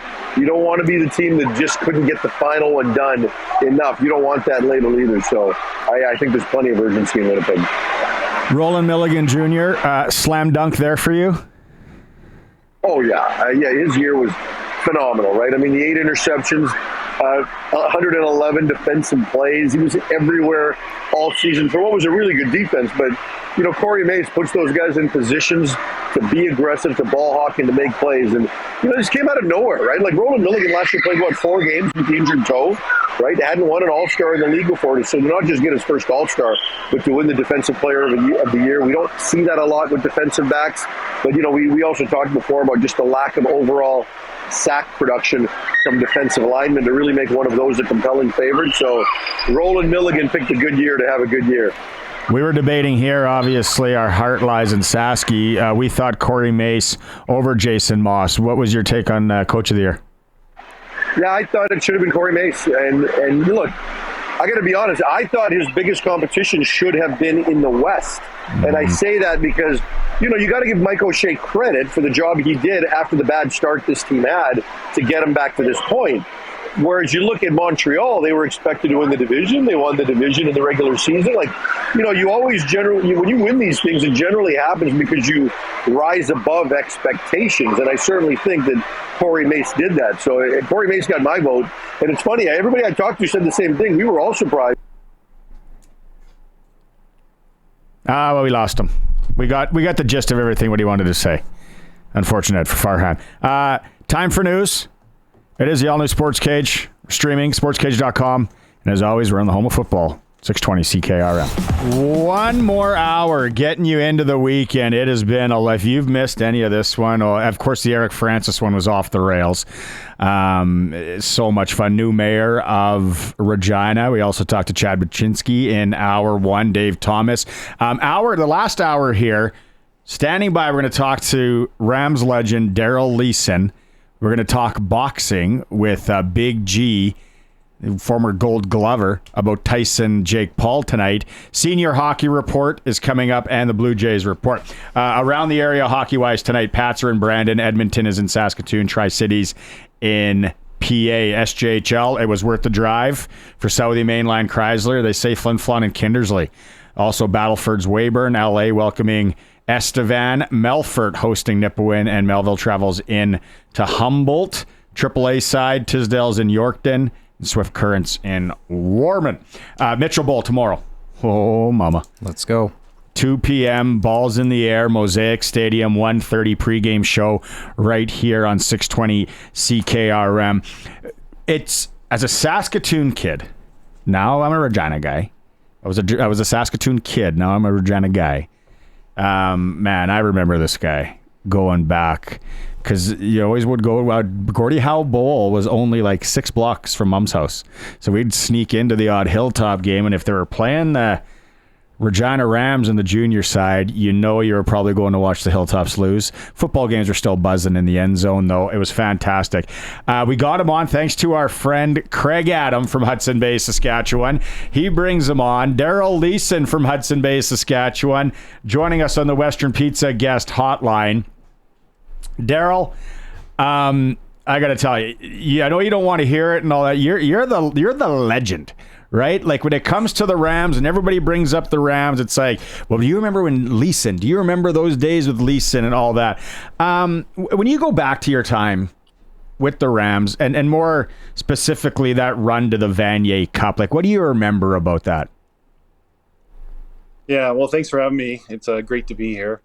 You know, that's a long time ago. It's not quite as good as it used to be, but anytime that you strap on the pads with your teammates and that you make a bunch of memories and stuff like that. And our 2000 year was very similar probably to what the Rams are going through right now. We got on a little bit of a roll going into playoffs. We went into Calgary. We won a shootout. We kicked the ball through the end zone from the 15-yard line on the last play of the game to win that game.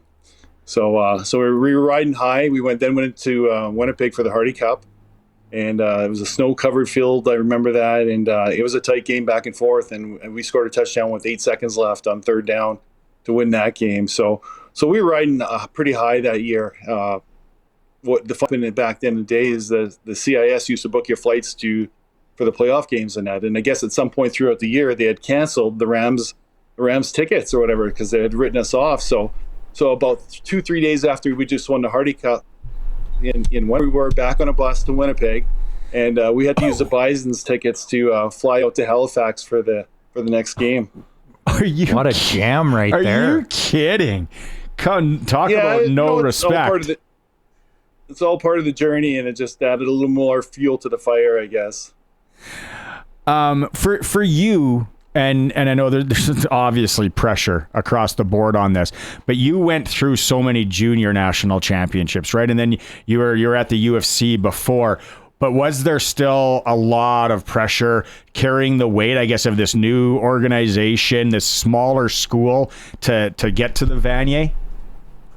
It's tough. And I think from a recruiting standpoint, it's tough for the smaller schools to maybe recruit the big name athletes and stuff like that. But once you get there and you put in the work with the coaches and everything, it's 12-on-12 football. You line them up and you say our 12 are just as good as your 12. And let's add them up after 4 quarters and see what happens, right? So the Rams will do fine in the playoff games here. They can compete with everybody. On a recruiting side, it's a little different story. But like I said, in the game, they can only put 12 guys on the field. You left after junior to UFC, then you came back. Why did you come back? Was it Frank? Was it the organization, just the ties to Sasky?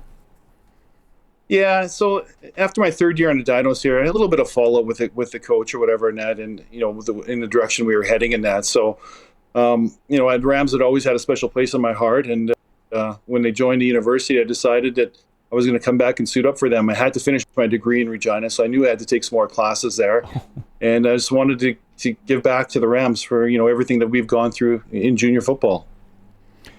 Yeah, Darryl, it's been obviously a while ago. I was a U of R Cougar during your on the hockey team when you were running around the football field there. So I know time has passed us by, but have you spent lots of time still keeping in touch with the league, and do you still follow it on a regular basis, and specifically the Rams? You bet. There's doesn't seem to be as many games on TV anymore as it has in the past now, but see how they're doing the standings. And this year I was actually fortunate. I went to the first game of the year when the Rams played the Dinos. So I hadn't been to a game in about 20 years, so it was nice to go there. And I ran into a couple of guys I played with, and of course they've now got sons playing for both the Rams and the Dinos and that. So it's good. The Rams have had a great season. They started out hot and then had a few losses, but the good thing about that is they kept all the games close, right? And if you can keep games close, when you get into these playoff games, all it takes is 1 or 2 plays to go your way. And, you can come out with the win in that. So it's not like they're getting blown out. They were in tight games, and I think that's going to help them with this playoff run.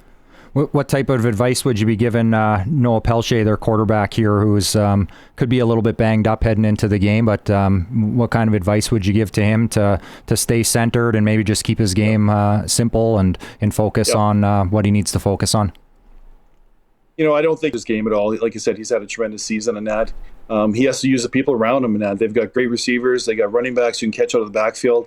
And that's what we had, in 2000 is great receivers, guys who can catch out of the backfield. And as a quarterback, your job is just to distribute the ball. Put the ball in these athletes' hands and let them do their stuff. They'll make you look good out there. Yeah. When you go, like you said, you kind of still talk to some of the guys. Are you still tight with those guys from that championship team from the Rams? It's tough living in Calgary here. It's quite a ways. I don't get a chance to go back to Regina that often. My brother still lives there, so every now and then I'll go back there. I've been back there for a few Rams events over the years, and it's always nice to see the guys to reminisce about our playing days and stuff like that. So, so I don't get to see them as much as I'd like to. I do affect with a couple of the guys every year and that. So if anyone's out there listening, Todd, Gary, Mike, Curtis, just a reminder that I'm still the only guy to win back-to-back-to-back championships. So One guy who's listening is Josh Shaw. Yeah, we don't always like to take fan questions, but some guy by the name of Josh Shaw has texted in, and he's curious to know how you continue to play tackle football when in fact you're older than Mike Tyson. Well, not quite, but the Tyson fight is on tonight. Remember that's a Josh Shaw question, not a. Yeah. It's football's part, in my blood or whatever. I've been playing the Alberta Football League for the last 20, 25 years and that, and I get to suit up twice a week for practice and play on weekends and that. And what more can you ask for, right? It's you need some kind of hobby and stuff like that when you're working a 9-to-5er, and it's like for me, it's common to go out there, throw the football around, and play the games. Now the injury bug's been hitting me the last couple of years and that, but when a guy can stay healthy, it's fun. Play it as long as you can. Awesome. My Josh is to get off the couch and go play some flag. Yeah, right on. There you go. Hey, take people through, because the one thing that I didn't really know too is, like, I remember always thinking, what about the CFL chances? Like, how come the CFL chances? What was that journey like? And did you feel that maybe if you were in a different time, like currently playing, you maybe would have had a better luck, or not so much? It's hard to say. When I came off the Regina Rams as a junior football, and that I had the opportunity to go to the Edmonton Eskimos training camp, and I actually made the team as a third string quarterback, but financially it didn't work out for me back then. The third string quarterback was considered part of the practice roster. They only kept 2 on the active roster and that. So CFL, there's just no money there. I think I would have made $500 a week for quickly $9,000, something like that. Just not worth it, right? So I wanted to play, and I thought the only way I was going to get better is to be on the field and taking snaps and that, rather than watching Danny Menace and snaps and that. So that's why I made the decision to go to university. And when I went to university, got my degree, got a great job, and I don't regret any of it. Yeah. What are you doing now? What do you give people an idea? Right. So I'm a landman for Torxon Energy. They're an oil and gas company. So I have to go and secure the rights for us to drill oil wells. Wow. Right on. How often do you get to watch your boy play hockey? Quite a bit. Watch every game. So, he's got a game tonight here at 8:00. So he kind of conflicts with the Tyson fight a little bit here. So I might have the TV on one game and my phone watching the Tyson fight or whatever. That. So no, it's been great. Going to Anaheim and that. We usually get down there a couple times a year and that. He's got a couple points last night, so he's on a bit of a streak here and that. So we're going to have the father-son weekend here, I think, just before Christmas. It's kind of bad timing. I think I've got a trip to Hawaii planned, and I get back. I can't come back to Calgary because I land in Vancouver, and I got to jump on a different flight to go to Anaheim for this father-son weekend and that. So, Jeez. So it's fun. It's quite the experience. Yeah, awesome. What a ride it's been. So was he a football player as well? And did he at some point have to shift to hockey?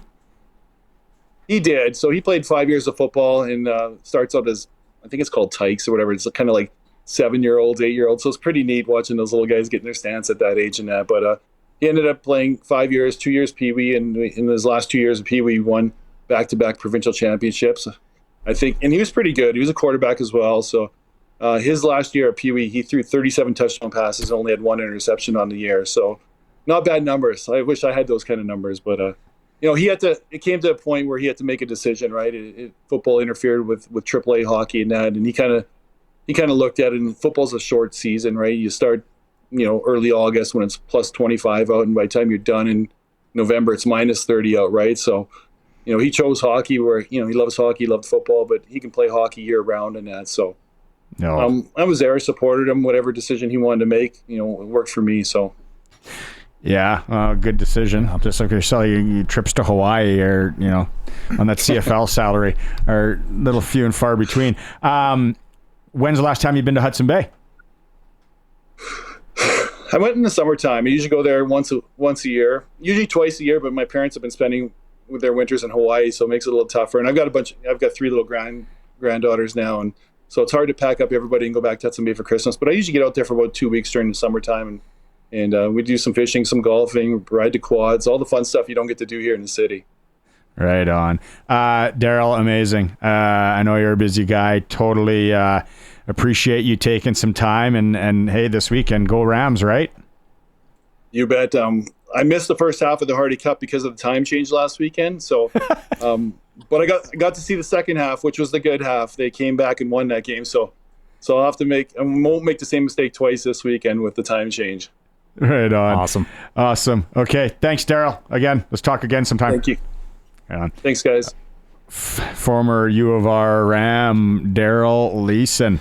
Lesser known that Hudson Bay is actually referred to as the Hawaii of Saskatchewan. Yes. Yes, it is. DeRocher's Hotel. If you squint, you can kind of picture an ocean in behind it. Let's talk boxing when we get back. This is the all-new Sports Cage, streaming at sportscage.com. If you're looking for something to do tonight and you're not in the maybe Weyburn area watching Battleford's in there, SJHL style, or Pats and Brandon up in Saskatoon, a lot of people are going to be watching the boxing match. If you're just tuning in, you don't know what we're talking about. Mike Tyson. There's a match tonight? It's a bout. 58 years old is boxing against Jake Paul, who's 27. It's on Netflix. But there's an undercard too. Like, they're not going to be throwing them until like 9:30, maybe 9ish. Don't take my word. I'm sure there's like a handful of bouts. So I know there's another title match with the two women. So that's supposed to be legit. Yes. My Mrs. S messaged Western Pizza night. Done. I wasn't like, she heard it, and she's like, I'm going to get Western Pizza. And I'm going to slug back a number of 016s and watch what happens. I was trying to figure out who I could bring in to talk boxing. My old buddy George, an unbelievable follow on Twitter at big_G_09. Georgie joining us, former Gold Glove boxer, knows a lot about sports in general, especially boxing. I love the duster, buddy. That suits you right now. Where you're outside of a hockey rink in Dalmeny, Saskatchewan? You're right, Barney. You always catch me at the most obscure places here in Dalmeny again. Nice barn, though, in Dalmeny. Decent concession. 8.5 out of 10, I think, on the Monday Nooner scale. When you heard about this fight a while back, Georgie, as a boxing guy, and you thought about it, did you actually think we were going to be here? This thing was going to come to fruition? You know, again, so much of these things that, you talk about, it's the theatrics, it's like WWE mixed in with real boxing. It materialized, and it's an exciting thing. What about the tail of the tape, right? Like, we go first off, right off the bat, 58-year-old and 27-year-old. Like, what the age thing's got to play into this, no? Well, normally that's a factor, but Mike Tyson's the kind of guy, if you've looked at him, he's in incredible shape right now. The guy he's got a body of a 30-year-old. Both these guys, they're juiced to the nuts. They look physical specimens. Obviously, age could play a factor here, but Mike Tyson is just one of these anomalies. How much impact do you think kind of the details of the match will have on a potential outcome? I believe they're using 14-ounce gloves. Maybe you could explain that a little bit. And then obviously the 2-minute rounds versus the 3-minute rounds. That was Tyson's preference, thinking that it'll actually cause more action. But I'm really interested in the gloves, and going from a 14 down to a 12 or 10 that they use in regular boxing. Is that a big change? Sure, that's a big change. You got these big gloves on. It's just basically like getting hit with pillows. I mean, that's going to save Jake Paul's life. That's a huge factor, and they're heavier, so that'll slow down the speed of the punches and so forth. It's something to maybe keep the guys in the game. And also, we got the factor of the 2-minute rounds. I mean, Mike Tyson's 58 years old. You don't want the guy to have a heart attack in there. Normally 3-minute rounds, 10 to 12 rounds, but they're only going 8. So potentially 16 minutes of boxing there. Yeah, that's the 2-minute rounds. Yeah. When I saw that, I'm like, okay, good call on that, Mike. Okay, so this is a Netflix. This is a made-for-TV thing, Georgie, too. And then, right, you got to factor in Vegas. We always got to factor in Vegas. Do you think they're going to prolong it a little bit on the stage side? They want people to stay in their seats, stay tuned in. There's going to be advertisements of some sort. out there, or do you think they let these guys actually go, and then if Tyson finishes it early or vice versa, it finishes early, or do you think it may be a little stage there? Well, again, I don't know how this script is going to go. Everyone is, questioning this type of thing. Is it going to be a quick knockout? Are they going to drag it out? But you know how these matches go. Sometimes you're in the ring, it lasts 30 seconds. The other time it goes the distance. Your guess is as good as mine. I really couldn't call that myself. Do you think Tyson's going to come out like he used to and just say, my only hope here is to maybe finish this early and come out guns a-blazing? Certainly, that's been his style his entire career since he was a kid, a Golden Gloves boxer. He was the youngest heavyweight champion of all time, 20 years old, secured that title. He came out, fists a flying, knocked the guys out quick. He's going to have to try to do that again. But again, what kind of punishment could Paul absorb? Can he withstand this hurricane? He's got a 5-inch reach. Paul's got a 5-inch reach. Advantage. Also, yeah, reach advantage on Tyson. Kate, in closing, who if you were going to sprinkle, who are you taking here? First and second, how many rounds do you think it goes? Truthfully, I have sprinkled a few bucks on Tyson. He's near a 3-1 underdog, and the odds have went down substantially because I hear 75% of the money is being put on Tyson tonight. So that's big in Vegas. They're going to lose their shirt if Tyson wins this fight. I anticipate Tyson knocking him out. I cannot see a very inexperienced boxer like Jake Paul. He only fought, these made-up opponents. He's actually fought only one boxer and lost. So I don't know if he could withstand Mike Tyson, but Mike Tyson's pushing 60 years old too. So, I think Tyson will knock him out quick.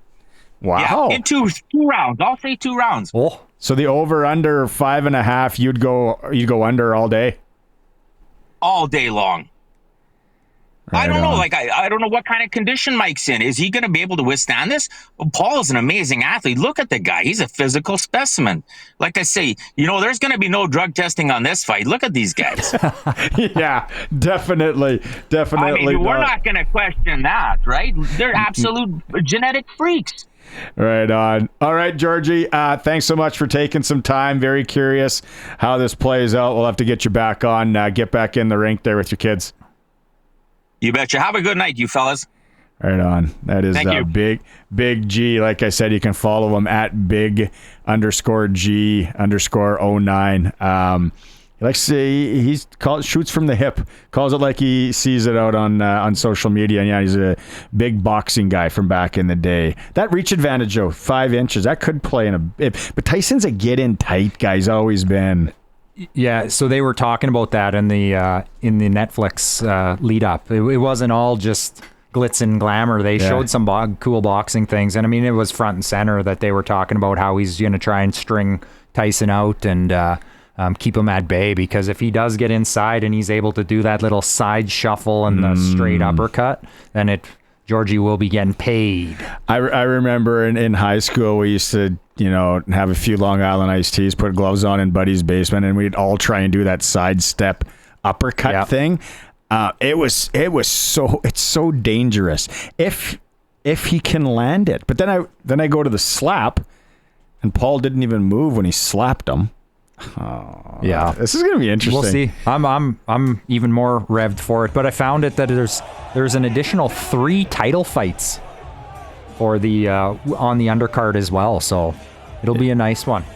Capital Ford Lincoln text line. The only legitimate boxer that Jake Paul has fought, Tommy Fury, who Jake lost to, isn't even considered a great fighter in his weight class. I'm hoping Tyson still has the chin and a lot of power left and KOs Paul.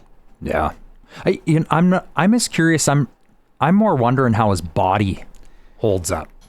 Like more of the body shots. Like I don't know. Like George said, there ain't drug testing on this one. Yeah. Would it be painkiller central and just go take whatever, get out there? Like whatever the exact opposite of Ultimate Orange is now. Right. Yeah. Whatever, creatine, and does everything just go The nuts. full body fuzzies going, but yeah, I'm as curious on the body shots if he can withstand that. I don't know how much investment these two guys are going to put into the match. It might be swing and look for it to be over, but we'll see. We'll see how it goes. Roscoe chiming in. He's watching the stream. He asked, is someone going to a lumberjack convention? It's the second time people said about my tarp today that it's lumberjack-ish. I'd say more Western.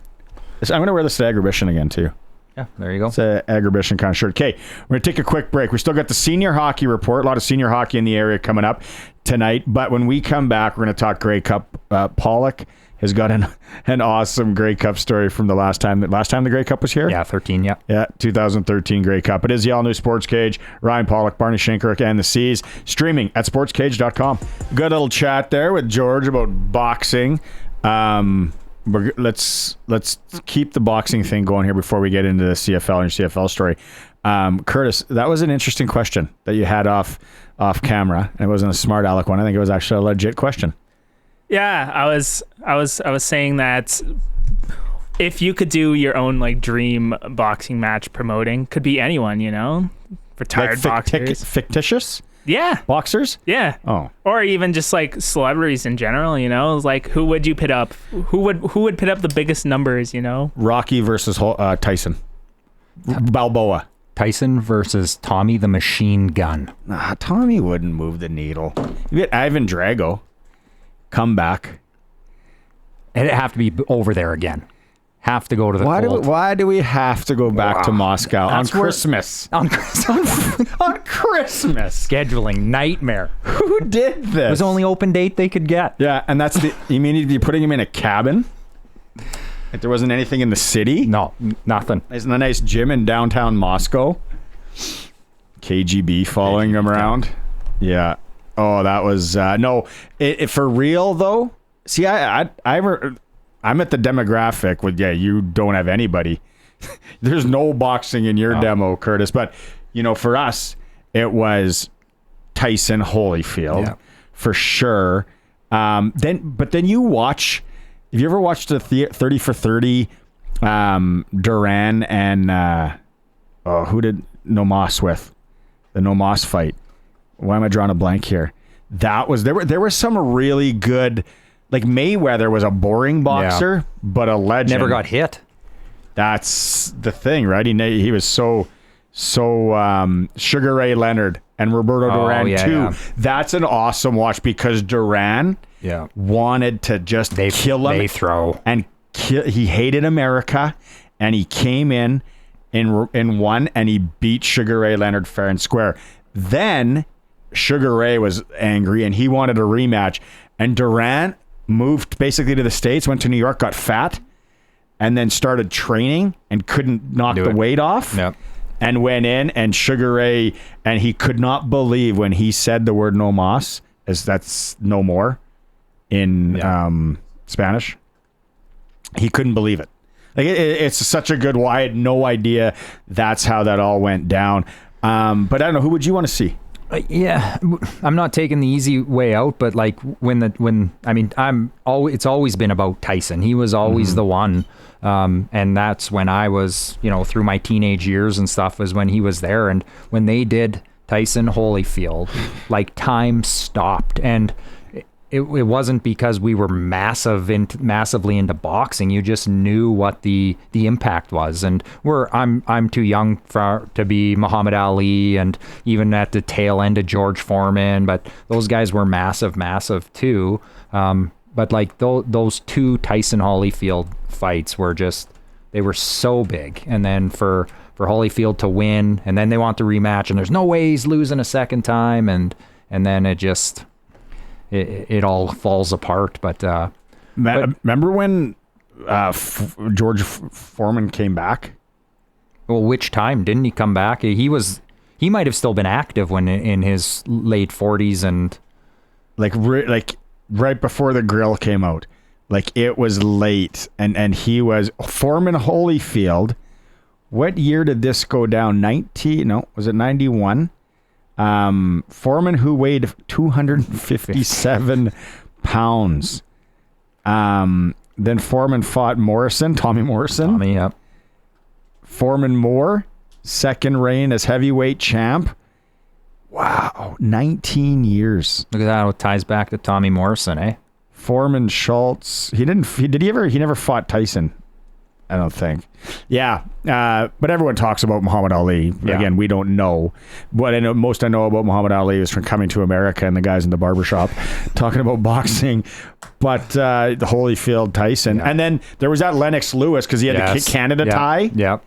No disrespect to Scotty the Bulldog Olsen and Willie DeWitt, but Lennox Lewis, probably the greatest Canadian boxer of all time. And then, but do you remember where you were when you found out that Tyson lost to, was it Riddick Bowe in Tokyo? Was that Bowe or Buster Douglas? Buster Douglas, yeah, sorry. Buster Douglas. Riddick Bowe was actually good. Yeah. Yeah. Buster Douglas beat Mike Tyson. And like, we didn't have the access to internet and everything back then. It was like, no, he didn't. Yeah, calling up, listening to the AM radio about it. There's a good, even regardless of the match, it's worthwhile watching the Netflix lead up, the 3 episode, because they talk about some of that stuff, and it's good. It's obviously like they all do, but it's well put together, and it talks about some of that and the impact on them, and yeah. Namer out in Kelowna. He didn't even catch the episode the other day when we talked so much Kelowna about possible expansion there. He's saying he wants Tyson to win as well. Okay, Grey Cups this weekend. Mitchell Bowls tomorrow. Grey Cup. Last night was the award show. Roland Milligan Jr. For sure. Yeah. Right? Like, there was never a doubt. The one we played this earlier in the show, but he talks about Coach Mace and why his defense was such a good fit for Roland. With Coach Mace, he gives Coach Bell the freedom to be who he is as a coach. And he gives us the freedom to be who we are as players. And, he tries to unlock our strengths and elevate them even more. I've always been a ball guy, and he always, week to week tells me, you have to figure out how you're going to get the ball this week. There's going to be different opportunities. You can't miss those opportunities because they're hard to come by. So Coach Mace, Coach Bell, they push me a lot mentally to lead, and then just to be who I am. He challenges me every week. Just be who you are, lead these guys. And be yourself. Don't try to be other guys. Don't try to make somebody else's plays. Your plays going to come to you. And then also go find you some plays to make too. Yeah, what a year he had. I'm surprised Coach Mace didn't win Coach of the Year, though. You? Yeah. But when you look at the whole kind of aura and feeling of the season, definitely. I think probably the thing that works against them is the 7-game winless streak. For people that aren't in the community and see the impact that he's had on this team, and just if they're out east or whatever and just looking at records and looking at standings, and they probably see some of that and have those questions, but regardless, his impact on this organization in the past year has been amazing. You've been around a number of Grey Cups because you worked, you said, for the CFL as well, but you got to tell the 2013 before the game story. Yeah, so we're going out for intros for 2013, and if anyone out there recalls how the old stadium, Taylor Field, was set up, we went out the back door of our locker room and down the midfield tunnel, and I'm kind of leading the players out of the back door, getting them in line or in order for the intros, and as we're stepping out and I'm trying to get guys in line, that's where I found out that we were no longer coming out as individuals, that we were going to just run onto the field as a group, which everyone knows. But as we get going and get to the main hallway, there's three guys just kind of standing in the middle of the hallway, and I'm in work mode, and I'm barking, move out of the way, guys, we're coming through, get out of the way, and they're not moving, and we get right up on them, and I just kind of grab the one guy and two-hand push him right against the wall to move him out of the way. And as he spins around, it's Jacob Hogard of Headley, the halftime act that I have pinned against the concrete wall. So I just kept walking and moved on. But that's one of those situations you don't really forget. That's awesome. Capital Ford Lincoln text line. Going back to boxing, this is interesting, guys. Listen, there's Georgie Porgy, our boy, out in Pilot Butte, messaging generational rematch of Mike Cusick of Pontex and George Chuvalo. Ooh. Both Canadians and local boxing heroes of yesteryear. Orville, a generational or something like that. Yeah, so anyways, that's what he says. Love it. Yeah, George Chuvalo. Forgot about him. It's tonight on Netflix. Tomorrow, Mitchell Bowl is on this radio station, 1:30 pregame show, 2 p.m. kickoff. We do have the Grey Cup here as well, 1 p.m. on Sunday. It starts kickoff at 5 p.m. We're going to talk senior hockey right away. See, you know how big that is in Saskatchewan. 114 teams this year. Holy. Not even provincials. Never got a single call. Still coming early. Yeah. We're 2 weeks in. Some good games around the area tonight. Indian Head and the Prairie Men's opening up against Ituna. They're both new league, new teams. No import really rule there. There is an import rule, so it's kind of interesting. Milestone at Balgonie in the Sask East. That's in the queue. Sask East, Cote traveling into Esterhazy, Langenberg and Theodore. Dinsmore, Lucky Lake, Mydale, Moosomin in the Big Six. The Long Lake has Watrous taking on Foam Lake. In the Nauticue, Mossbanks and Yellowgrass. Gravelberg's in Assiniboia.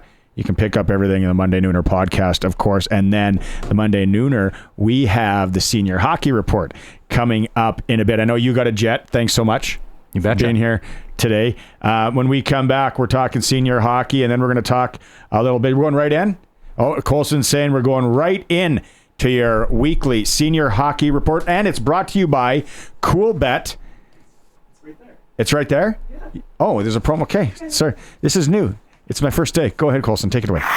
Time now for the Saskatchewan Senior Hockey Report on the all-new Sports Cage. Brought to you by Future Ford in Melville. New units arriving daily and premium used vehicles to fit any budget. The future is Future Ford. FutureFord.ca and CoolBet.com. Embrace the unexpected at CoolBet.com. Free to play, casino games, sports odds, and more.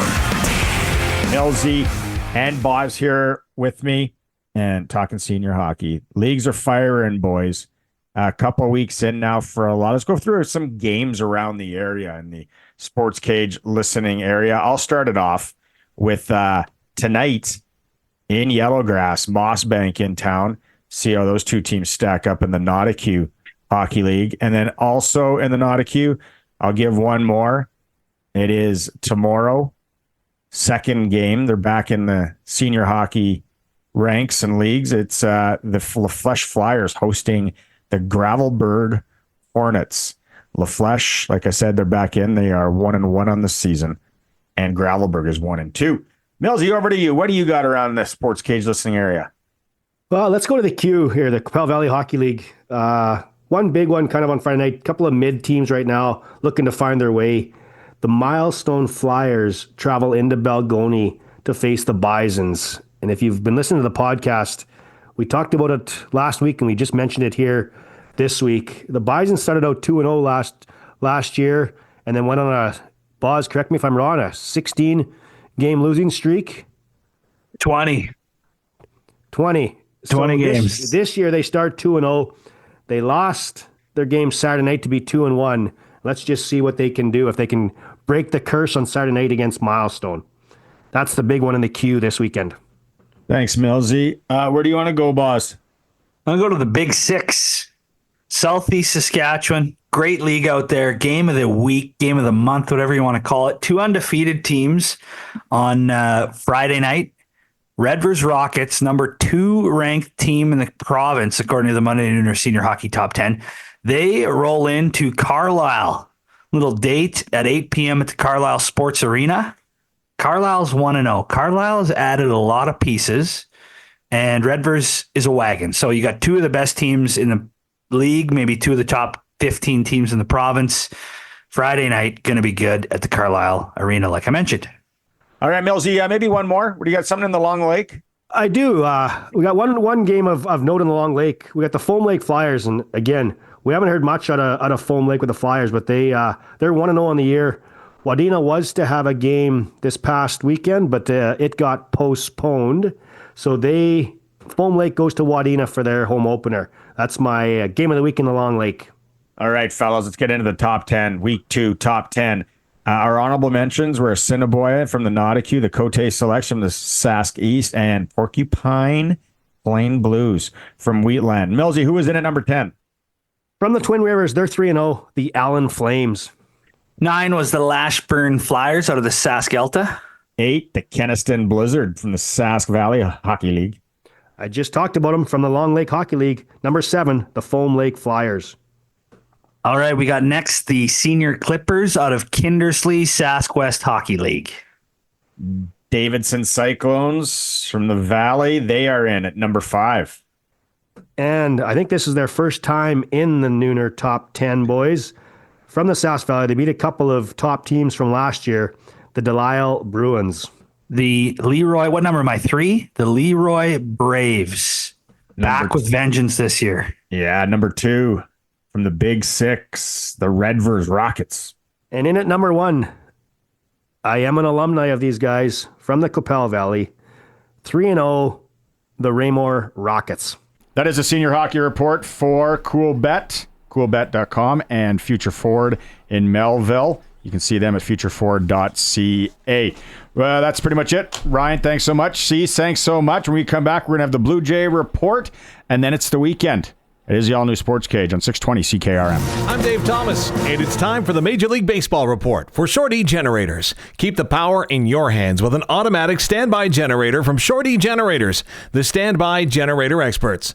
Well, in this space, we usually talk about Blue Jays baseball, and, well, that's where we're going to start right now, as the Jays are going to be making their biggest pitch of the offseason right around the corner. Yes, talking to the most sought-after free agent of the winter. Multiple reports indicate that the Blue Jays will meet with Juan Soto in his camp in California next week. Now, the Blue Jays will be the first team that Soto is going to meet with. Other teams scheduled to meet with him include the Boston Red Sox, New York Yankees, and New York Mets. Now, Soto, who is 26, is among the most accomplished young free agents to ever hit the open market in baseball. In 7 MLB seasons with the Nationals, Padres, and Yankees, Soto has 201 home runs, 160 career OPS plus, and that is the 8th highest among players that are 25 and under. Okay, staying with the Blue Jays, the accolades continue to pile up for Vladimir Guerrero Jr. after his excellent play in 2024. On Thursday night, the Blue Jays first baseman was named to the All-MLB first team as the league's top performer at the position. Guerrero led all first basemen in wins above replacement and finished the year with 44 doubles, 30 home runs, and 103 RBIs. Finally, an apology to Montreal. Yes, for those Expo fans that had their hopes up, no, the Tampa Bay Rays will not be playing any games at Olympic Stadium this summer. The Tampa Bay Rays instead will play their 2025 home games at the New York Yankees' nearby spring training ballpark. Yeah, that's all amid uncertainty about the future of the hurricane-damaged Tropicana field, which they don't feel will be repaired in time for the season. And that's your baseball report. For Short-E Generators, keep the power in your hands with an automatic standby generator from Short-E Generators, the standby generator experts.